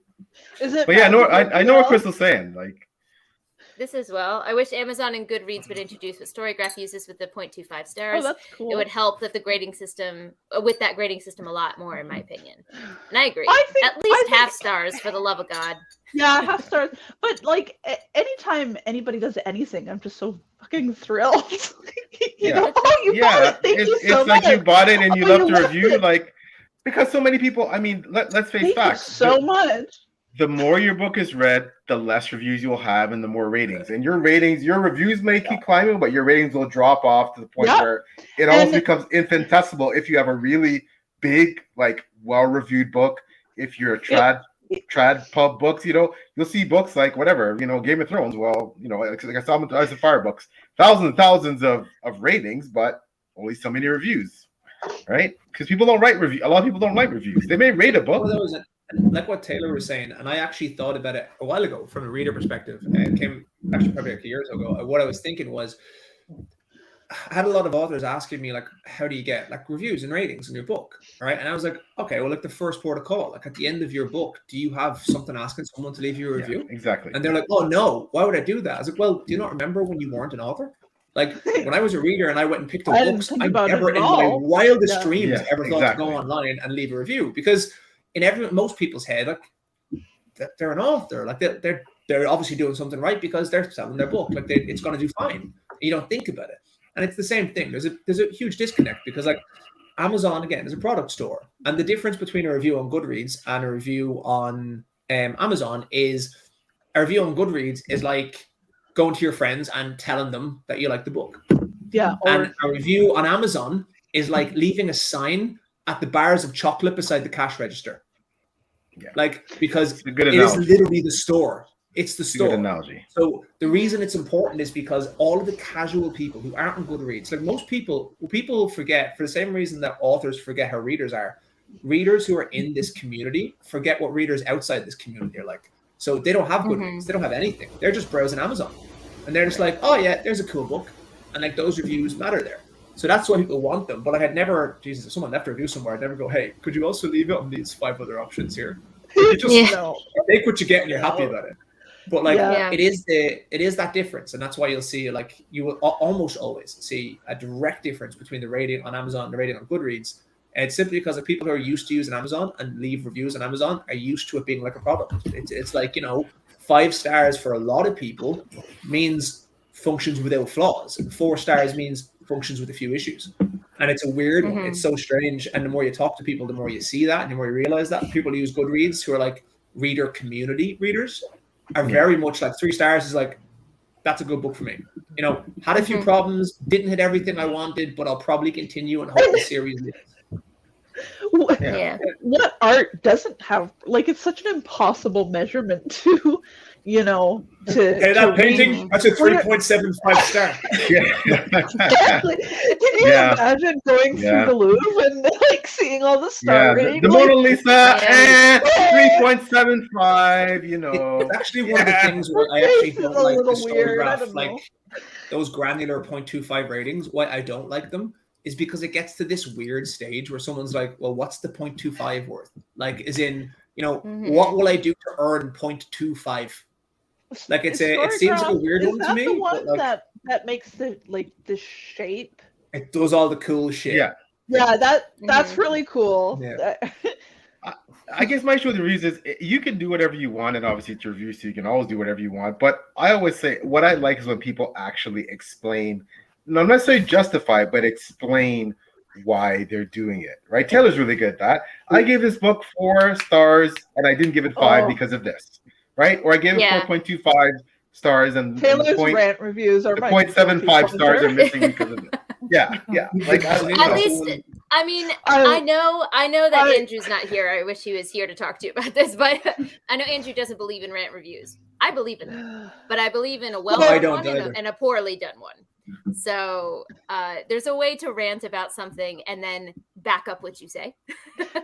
So Now, it's a strange thing because I've seen some YouTube channels, right? And my general thing is I'm not a fan of negativity solely because there's just so much of it. And I'm like, and I've seen people like, sometimes it's totally cool. Like, for instance, Patrick left a review of Uprooted, and I have never laughed so hard in my entire life. Right? And he picked a book that was already selling hundreds of thousands of copies. All right, but his review was fucking savage. All right, and he wrote it so funny. But outside of that, like, for me, I'm like, I've seen people go into other reviewers. Oh, well, you always leave 4 and 5 star reviews. Like, yeah, no, I read 1 and 2 star books, but it's just, yeah, exactly. Yeah, even that negative energy, and people want to fine, but I personally, like, I'll just never watch them, like, for anything, any books or videos or films, or I'm like, I never need to know why someone thinks something is shit, because there's always someone who thinks it's shit. I kind of want someone to tell me what are the things you liked about it, and if I like those things, then I might watch it. Yeah, I won't leave films and movie and like TV shows. There was an episode of Fiction Fans that really shook me because you guys generally tend to be really positive, and we try to be. I'm not sure if you guys have been really good at self-selecting books that you're gonna like or not, or what's going on behind the scenes, but that review of the Michael Crichton book. Crichton book, I was shook to my core. I have never heard you talk about a book like that, but it sounded like it was quite the journey of a book, and it is nice sometimes, especially when you're running up against kind of systemic problems within the publishing industry, to just listen to somebody explain why it was so hard to read. So we read Sphere by Michael Crichton, and we do generally try to have a very positive atmosphere in our reviews or in our episodes, because we just, like, we don't want to shit on books, especially. No one wants. Yeah, Jesus, you're reading that fun. Especially in, like, the indie community in particular, where we know, like, the author's probably going to listen. The sales are not necessarily what you get with a New York Times bestselling author like Michael Crichton is. Yeah. So we try to, if we don't like the book, we have decided that we're not actually going to write or to do an episode on it. Because that's just we don't want to. Because like, you guys you're good people. We appreciate that. If it's someone that we interact with, we don't want to be horrible to them. But for Michael Crichton, Michael over here, care. Yeah, he's not going to know. He doesn't care about our podcast. Yeah. Like, whatever, we can shit on his book, which has so much misogyny. It's horrible. It sounded. We really had very strong feelings about it, and we did make those known. Yes. I was shook. That's not generally the atmosphere that we bring to our episode. I've never heard you talk Today about is that. gonna be different. Yeah, but it was. Yeah. I mean, but it was well thought. Like Taylor was saying, it was very well thought out. You were both very articulate in your rage. And I think what helped was that we wanted to like the book. Like, it had a lot of really interesting concepts that we would like be into if the characters were well-rounded, if the characters like weren't shit people, if the author had any kind of interest in making these human beings and not just caricatures. But those kind of ones I think they're always interesting to see. Like, I've seen some, like, saw one the other day that came up as a recommend on YouTube, where there was like someone doing a rant review of John Gwyn's book, basically calling him a white supremacist because his characters, who are all Norse, were white. And it was like, that's a bit much. And there was another one who basically the first 10 minutes of her review was just insulting the author's physical appearance. And I'm watching that. That's what not to do. That's just sad. Like, it's cruel. There's lots of trolls out there. There's lots of trolls. There's lots of people who you just go, there was thousands of views. Yeah, there was a review on Philip Chase's book the other day, and it was a horrible, just like basically just accusing, saying basically that it's all collusion. Everyone reviewing this book are all friends of the authors, and the authors essentially pay. It was very, but there was no real review of the book. There was no actual critique of the style, the prose. Yeah, that's just a rite of passage for Phil. Like, I think that's what we all told him. You go, you've arrived, buddy. Yeah, you've arrived. You got your first troll review, and but yeah, like I mean, there's so much of that out there that I'm probably in double figures for reviews that literally just say I pay for my reviews. Yeah, but in the same vein, though, I think for fellow reviewers, in the same way that the Wired article told more on the Wired article writer, it did the subject, those reviews tell on the reviewer, because it's like, this holds no merit, and you know it. We all know it. That's true. It's just entertainment. So, like, there's negative reviews that like are good and they're well thought out, are funny, and like those ones I'll always have time for. Like I said, like the Petrus one, I nearly died. I genuinely, if you have not read it, you need to just Google Petrus reads reviews uprooted, and you will just have a whiskey and just read that. And I don't think I've ever laughed so hard in my life reading a review. It was just ridiculous. I'm gonna check that out. Listen, guys, I gotta run, but I just want to say this has been a blast. This has been a blast, man. You guys are awesome. I'm so looking forward to next time. And I'll see you literally very soon, PL. I hope you can. Yay. Yeah, we're gonna have a little writers meetup, Canadian version writers meetup. So I'm so jealous. Yeah, it's gonna be awesome. That's not fair. I don't live in Canada. Well, you're invited. Yeah, Ryan, let's go. Like, because it just keeps getting bigger. Like at one point, we're like, yeah, let's go for drinks, and then suddenly, like, Miles Cameron's renting out the top floor of a bar, and like it's like, wow. Wait, I got in trouble. Is Miles Cameron in Canada? Yeah, it's Canadian. Yeah, he's in Toronto. Yeah. Why don't you all just fly to New Zealand? No, Japan, Ryan. You can't be all selfish. expenses paid. Just fly to New Zealand. All expenses paid, Ryan. Like, I think actually Japan is a better middle ground, because it's easier to fly to New Zealand from Japan than it is to fly to New Zealand from the US. Actually, it's a direct flight from the US to New Zealand. I mean, sure, there are direct flights, but it's cheaper and shorter to get to Japan. It's shorter to get from New Zealand. New Zealand's closer to the US. I don't believe that. We'll wait until Taylor's kind of settled in with the baby and stuff before we just drop all these people. I'm like, hey, we're here. Descend. So anyway, 4 hours later, peeps. Time zone. 4 hours closer to the US that way. Yeah. All right, later, peeps. Great to see you. All right, see Take care of yourself. Yeah. So there was just. Go to Japan?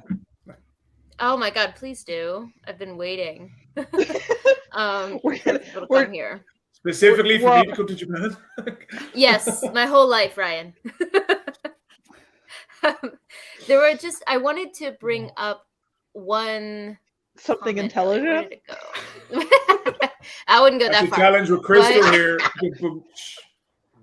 Yeah, I've been very well behaved this time, you asshole. Which is the problem. You guys have been pretty good. I'm impressed. If you think I've been good, then I obviously. Yep. Yeah, Ryan was pretty badly behaved. Don't give him a pass. You are the one who's telling me to drink whiskey, then put me online. So people were talking about earlier how to make basically a extremely flawed negative character, how to make them likable in a way.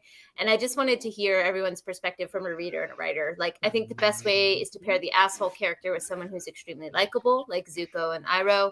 Or earlier, John had said the trick is to making an asshole character relatable is the good old save the cat moment. So I'm just curious your thoughts on that. They're really interesting because... Go ahead. I don't. Yeah. Thank you, Connor. I knew Crystal would be there, so I just shot a shot in the air. Send up a flare and Crystal Matar will arrive. Right. Why did you put that up right when we were about to answer it? Sorry. Because it makes things more interesting. That's why. cool one you get from Insight is like, I have my beta readers, okay? And what's cool is you get like inline comments from beta readers. So I have a character who is a horrible, irredeemable character. He doesn't have redeemable traits. He's a fucking asshole, right? So like in previous scenes, he's literally peeling someone's skin off, okay? And then there is a part later on where he puts his hand in his pocket and he finds like a smooth stone. And it's a smooth stone that his daughter picked up earlier, all right? And he has a little bit of a smile, and he's like, he even to himself still thinks, children are idiots, okay? But I mean, you can tell from his point of view that he loves his kid. And the amount of readers who are then going, don't do this, Ryan. That's not fair, okay? Because now he's a good father. And this character is horrible. And this is not meant to redeem him.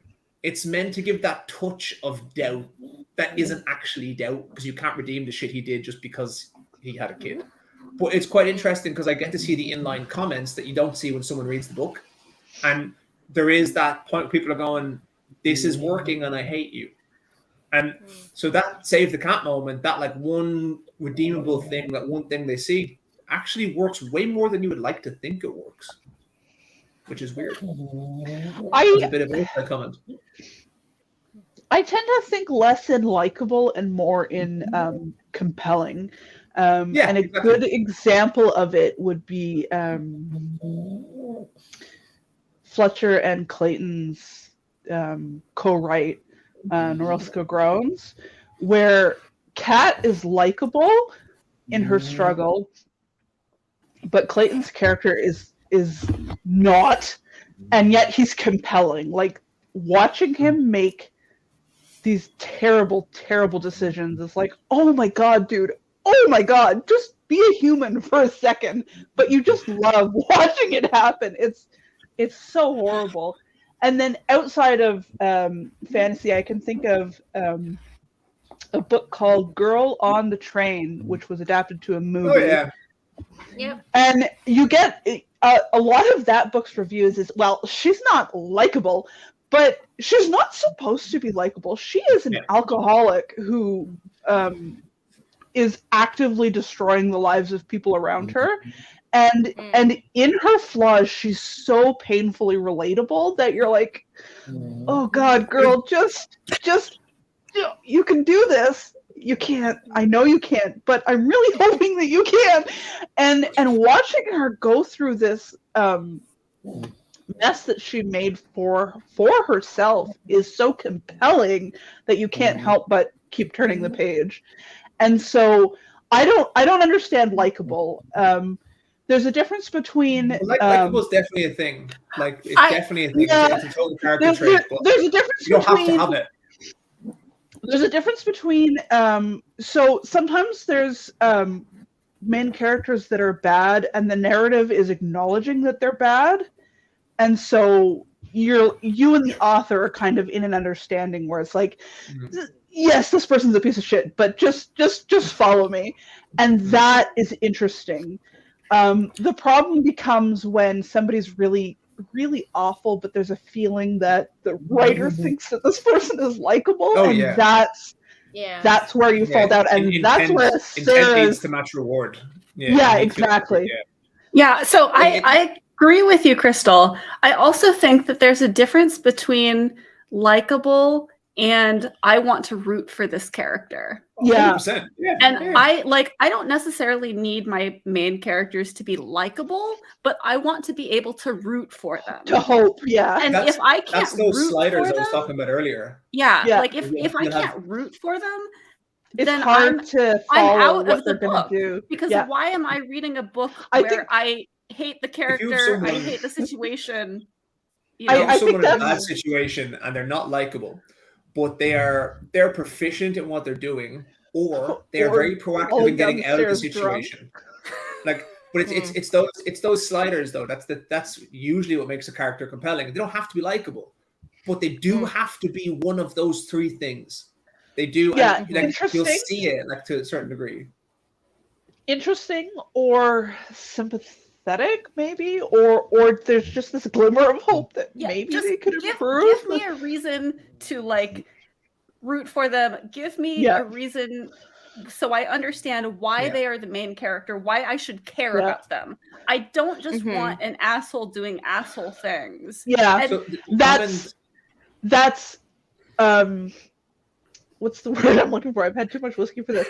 An asshole doing asshole things in a way that's allowed by the narrative. Like the narrative agrees that this person is allowed to be an asshole. There's a difference there where sometimes people are assholes, but the narrative is like, yeah, I know it's rough. Just trust me. We're going on a journey, and those stories are interesting to me. Yes. The comment that came up earlier was talking about like Iroh and Zuko, and it was talking about using a different character to make one other character likable, or whichever term we use for this character, basically being okay. Like we'll watch this character, and like that is a really it's a really well used like skill in craft. It's called foiling, and like you will use one character to foil another character, and I don't think it works quite like that. It's not that like one character will be good and because I know the other character they will be okay even if they're shit, but it's stuff like I use it a lot in my writing where will take two characters and one is just he's a dickhead and the other guy might be much nicer, but when you look closer at what's happening is that their scenarios are parallel. So I will have there's basically two young guys, okay, who are both, they lose their parents and they're both thrown into situations they can't control. But what happens is in one situation, you'll have this guy on the left, he has a mentor. But in the first book, or the end of the first book, this mentor actually ends up being forced to leave with the other character. And you see how much this mentor helps that character and the support network around him saves him. So I have what like I would call all the time Anakin Skywalker moments. So the moments when Anakin Skywalker became Darth Vader, and then trying to provide the points in time and the support networks that Anakin never had, and to show what would have happened if he had those moments, those people around him, the people to save someone could him. And the other character now doesn't have them. And it's only as you get through the books and you read book 1 and read book 2 and you see the comparisons between the characters, you're starting to realize that the character you hate, if he had have had the things that were taken from him that the other guy has, he might be the character you'd be rooting for. And that in itself creates the sympathy. So using foils like that can be really, really, really cool, and they create a really interesting narrative because you're not given like direct. If you give a trait to someone, you make them like really proactive, you're always aware of it. This character is always trying to save himself. He's always trying to do the things he should do. He's very, very good at something, but he just life keeps kicking him down. You're always aware of it. But when you use foils right, you might not realize you're watching a foil until you're 3/4 through the book, or even in the second book of a series. And for me, they can be really cool because they hit like really hard later on. Because then you look back and see the breadcrumbs. I think anytime you can look back and see breadcrumbs, it's a great moment in the book. Like when I'm reading books and I'm like, do you know what? Now that I'm thinking about this, after all this has happened, wow. Like that's my favorite moment. Almost like that person knew what they were doing. Oh my god! Almost, like believe it or not. The trick is to fool people into thinking we know what we're doing. That's the real. Like you write the first draft and you go back and write the second draft again. Makes it look like there's some clue what was going on. The first draft is telling the story to yourself. The second draft is making it legible to someone else or something like that. Yeah. And then for me it's the 17th draft then gets published. Like it's a process. But the different drafting processes, like I know for me, like I will write the book and then I'll read over it and I'll make notes as I'm writing it. So I'll write it and go, oh, I know this would be cooler if I do this. I'll make a note and then I can do that. And I go back into my second draft and that second draft goes to beta readers. Like it goes to beta readers.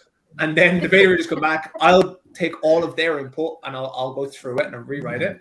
And then that goes to my editor and she sends it back and I'll rewrite it and then that gets published. It's very offensive to me how competent you are. Wait, you have to hold a piece of whiskey. Good Lord, a glass of whiskey with your pinky and say your competence offends me. That has to I've got it in a beer mug. How's that? I can't hold it with my pinky up. It's too heavy. Your competence offends me. Oh god. But like we've talked about this as well. Like you're a far faster writer than I am when you're writing. So like you can write 10,000 words. I cannot write that in a day because like some people have the ability to like just get their brain onto a page, and that's a really good ability because you just getting it down is the hardest thing. It might be a jumble, but you're getting it down. Whereas I can honestly, there was a little discourse on Twitter the other day, people talking about that Taika Waititi meme about writing can be spending 8 hours looking at the screen and then closing it. And they're like, no one would ever do that. Who's the time for that? And I'm going, I have done that. I have done that too. I've sat there for 2 hours and I've tried to write and like nothing's come out. And then I'll go away and come back and like it could be 8 hours in a day and I might only get 2,000 words done. But like the chances are, like percentage wise, like those words are going in the book. Like, and that's the difference. You're right. But I can't write 10,000 in a day. Look, Crystal, maybe when you've published as many books as Ryan has, you'll get there. That's absolutely horrible. Vicious. I'm gonna cry. This is what I love you, Crystal. I feel really loved. Oh, just to add to that, the first time for Crystal called a fast writer. So, I'm sorry, that's so mean. I love you. Crystal is actually like when you like break it down into your phases. Crystal's a fast writer. Like she'll write. Yeah. But Crystal does far more like in internal thinking. But you do like when I'm talking to you, like you do put like so much thought into everything, like in a really good way. Like, and it's one of the things that I like when you get to a finished product. Like you know that everything in Crystal's book, every single piece and thread is intentional, and that's craft, and it's its own kind of thing. The part that took me so long on this book specifically was not knowing what my intentions were, and then once I did know, it clicked, and by the end of that, I was right. I was doing 7,000 word days. And there was, I sent it. I sent it to Taya. I had to say it back. Like I had to. Yeah, I know. That's how we know we love each other. But I sent it to Taya, and there was not a functional difference between the stuff that she proofed at the beginning of the book that I edited 16,000 times, and the stuff at the end that I wrote in a single day. And so I think knowing your intentions becomes the most important point, and it's certainly the lesson I learned with this motherfucking book, where I can write these words, but it doesn't mean anything if I don't know the purpose of them. And so that time of sitting down and staring at the monitor and going, "What the fuck am I doing with my life?" is actually really important because you use that time to decide your intentions, so that the work that you do. Like we talked about before, like loads of times, like I know, like I don't write a book until I know the ending. Like, I need to know the intention. I don't map it. I don't know everything in between, but I need to know where I'm going, because then every decision you make is geared towards that. I've stolen that for the series. So after you said that, it blew my little brain, and I was like, okay, Ryan said something really smart. I have to figure it out. And so I sat down. Doesn't happen very often. Write it down and put it in your pocket. Put it in the calendar. So I sat down for like 2 weeks. I was like, okay, what the hell am I doing? Where am I working towards? And so I figured that out for the series, and I wrote it down. And then everything that I did after that was easy. So Brick and Bone is finished because Ryan said one smart thing. But it's one of the things I think is so important. Like I'll always like I know the ending, I'll map out major events that need to happen, and then when I start a chapter, I'll always go, what's the POV? Yeah. What mood is the POV character in? What do they want from the scene, and what is the tone of the scene? And they're kind of things I'll write down, because it's really important. Like I need to know the character that I'm portraying, what do they want in this scene? And then how does that also affect the overall narrative at the ending? And then I find it way easier to write. Sometimes you can kind of, because for me, my biggest problem is that I'll have an idea that I like kind of, and then I'll go squirrel and chase it for like 50,000 words.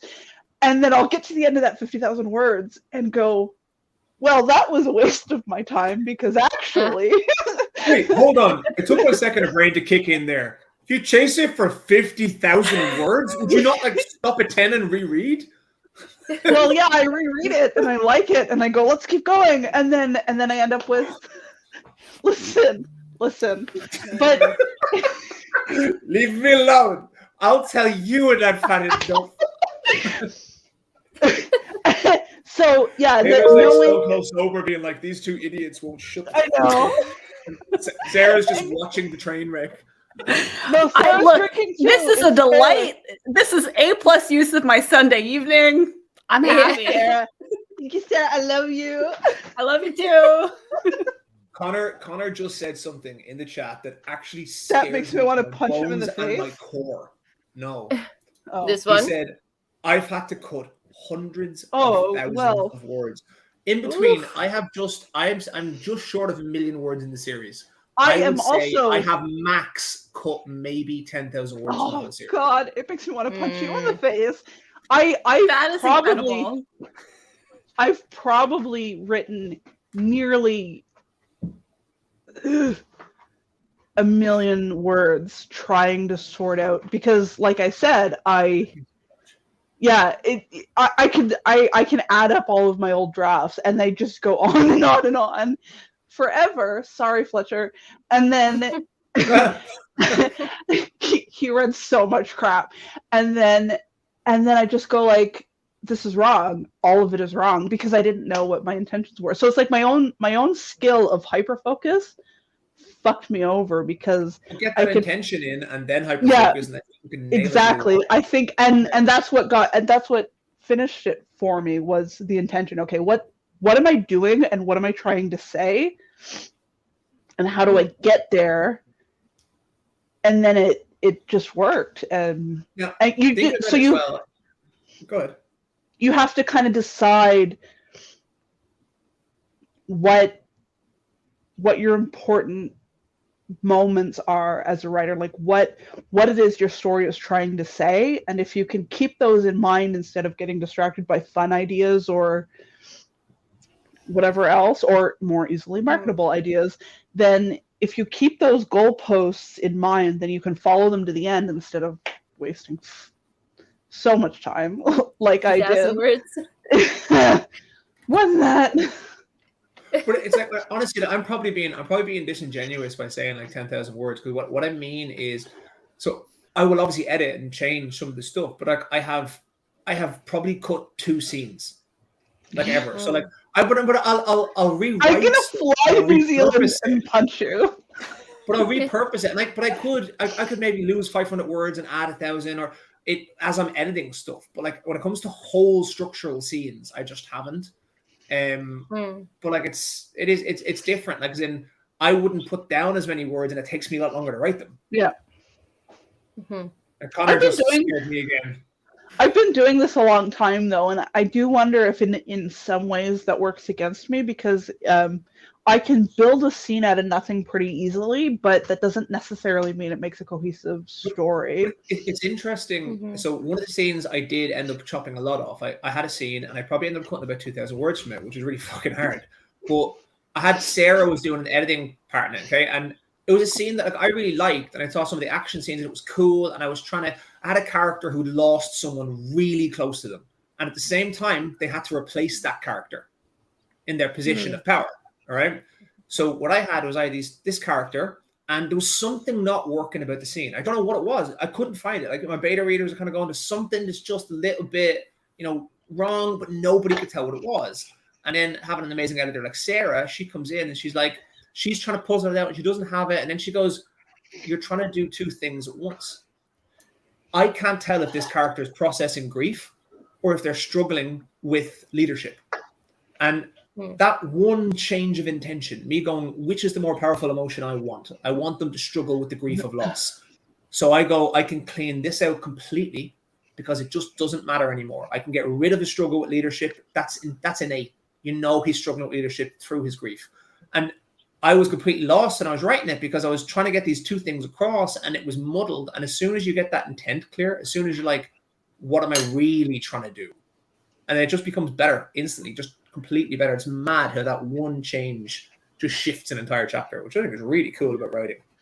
I would That like is to really clarify that the Sarah that you're talking about is not me. Okay. Sarah with an H. Oh, Sarah, Sarah. I thought it was for a second. I was like, I didn't know you were a beta reader for Ryan.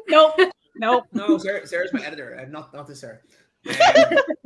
Or this there, depending on the way your screens are oriented. But yeah, no, it's just, I think it's like what Crystal was saying. It's but when you have that intent, and if I had known that intent beforehand, I would never have written those extra words. Like, but as soon as I found the intent, you go, oh wow, that clicks immediately.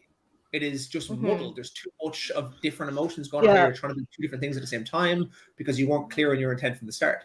Like an intent is that's what killed me moving to the sequel, because I was trying to figure out how to market Brightwash exactly. And so I was like, well, okay, if I'm going to market it as romance, then the next book better have more romance in it. I was trying to pivot into more romantic fantasy, and it just killed me because that's not what I started out with, and trying to pivot. It's another conversation we had. Yeah, it is. This kind of reminds me of something Evan Winter said when we did a page-2ing episode with him. He was saying that it's taken him so long to write Lord of Demons, the third one in his series, and that there's a unique challenge with it taking so long because the intention that he started the first book with, he's in a different place in his life now. Yeah. So he's struggling with trying to keep that core, which trying is to still reconcile. important to him. With where he is now in his life, and add those two things together. And he said it's been frustrating for him. But it's even writing these bigger books, like even writing like that last one, like and you know yourself when you're writing the bigger books, like I know, like when I start compared to when I finish, like sometimes if it takes too long, like you aren't in the same place, and I have to go back and I have to like just read from start to finish and remember what were these characters' emotions and feelings at the start of this, and have I made that journey like for them. I was certainly a different person when I started Brightwash. I started Brightwash totally different haircut. Yeah, I was still trying to like look feminine and shit. I think it was immediately after Ellie was born, and she's 7 now. And you know, I started that book living in the suburbs, and life was a lot easier. I certainly had a lot more family. And then I got serious about it during... When you lived in a forest? When I lived in a shack. And everything was shut down, and I'd lost quite a few family members immediately before, and something shifted in me about who I wanted to be, and I think figuring out who I wanted to be as a person contributed very heavily to what I wanted my next book to be about, because, you know, I mean, I leave quite a lot on the page. I can't help it. I'm not a subtle person, as you might have noticed. So, did you guys notice when that character Crystal came in? His name is Sasha. No, Crystal. Ryan. Crystal. No. I could never ever pull that off.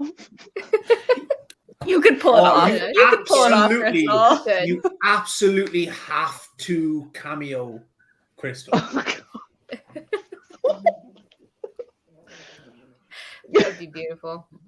Just have you walk into a bar one time, right? Sit down beside Tashway, have a whiskey, have a 5 to 10 second conversation, say something really witty. Life sucks.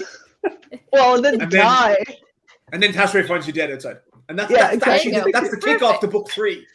In the war, maybe. No, I'm not changing book 2 anymore. Shut up, Brian. I'm publishing it in less than a month. No, book 3. Oh, okay. Oh, Connor. This is usually so calm and collected.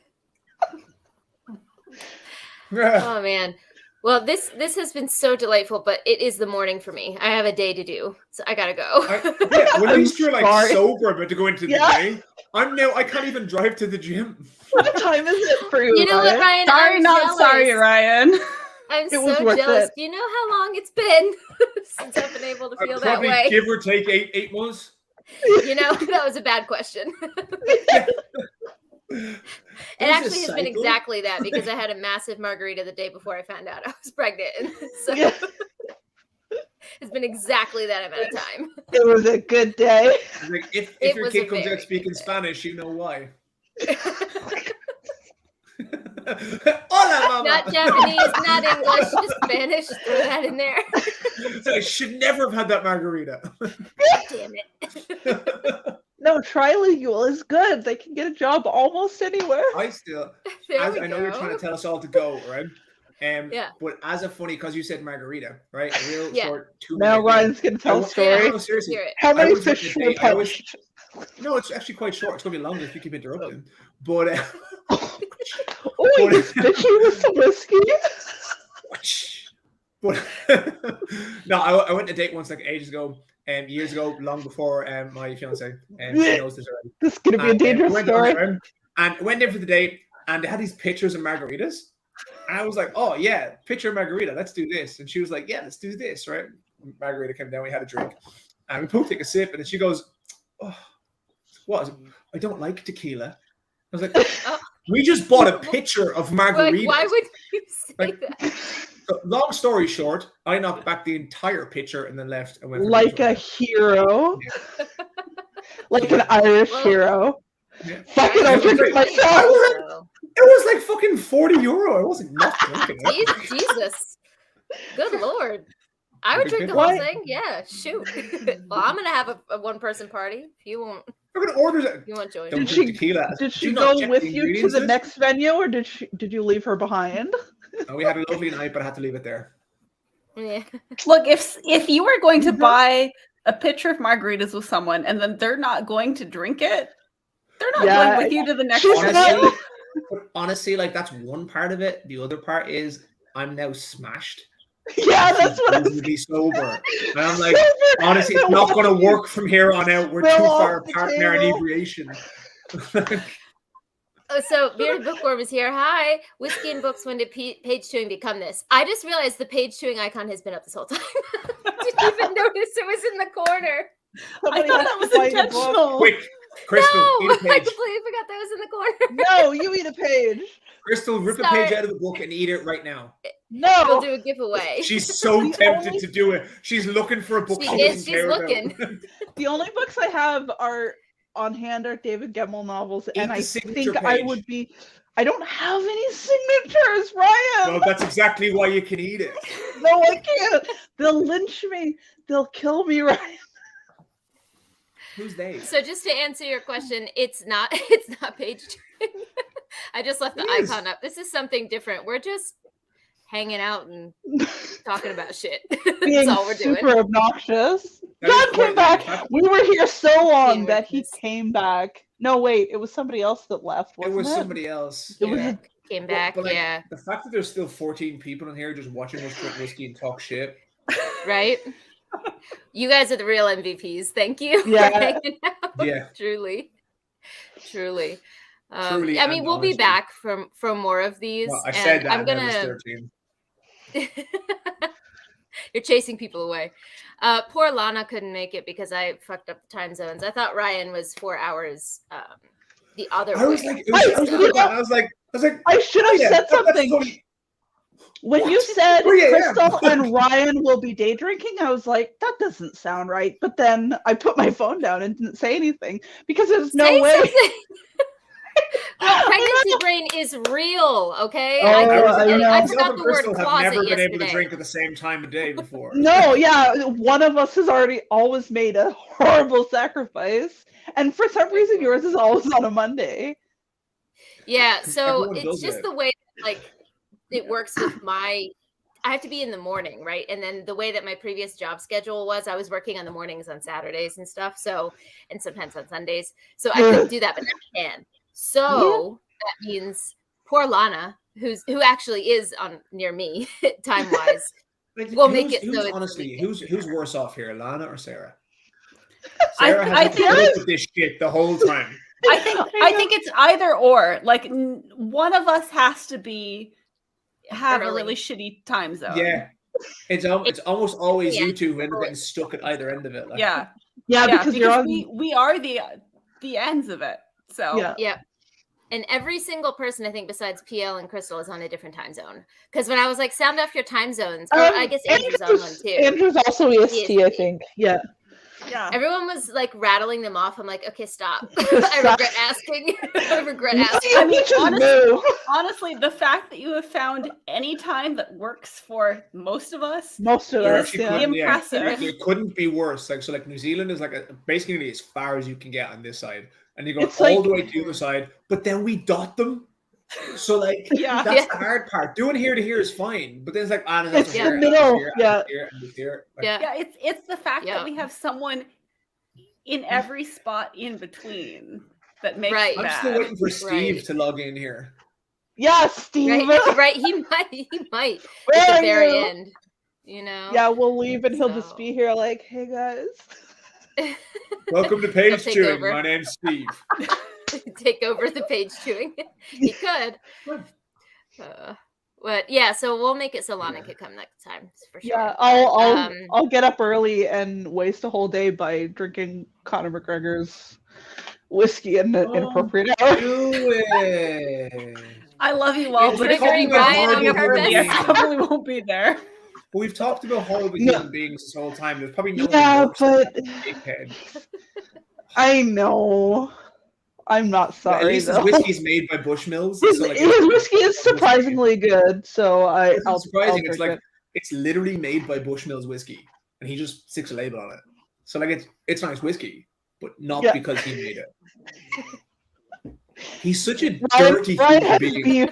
Ryan has serious beef. The next time we're on here to talk, Ryan's gonna talk all his beef about Conor McGregor. There's actually isn't that much beef. He's a That'll horrible be a start human, point. and it's unfortunate that he was an international representative for Ireland.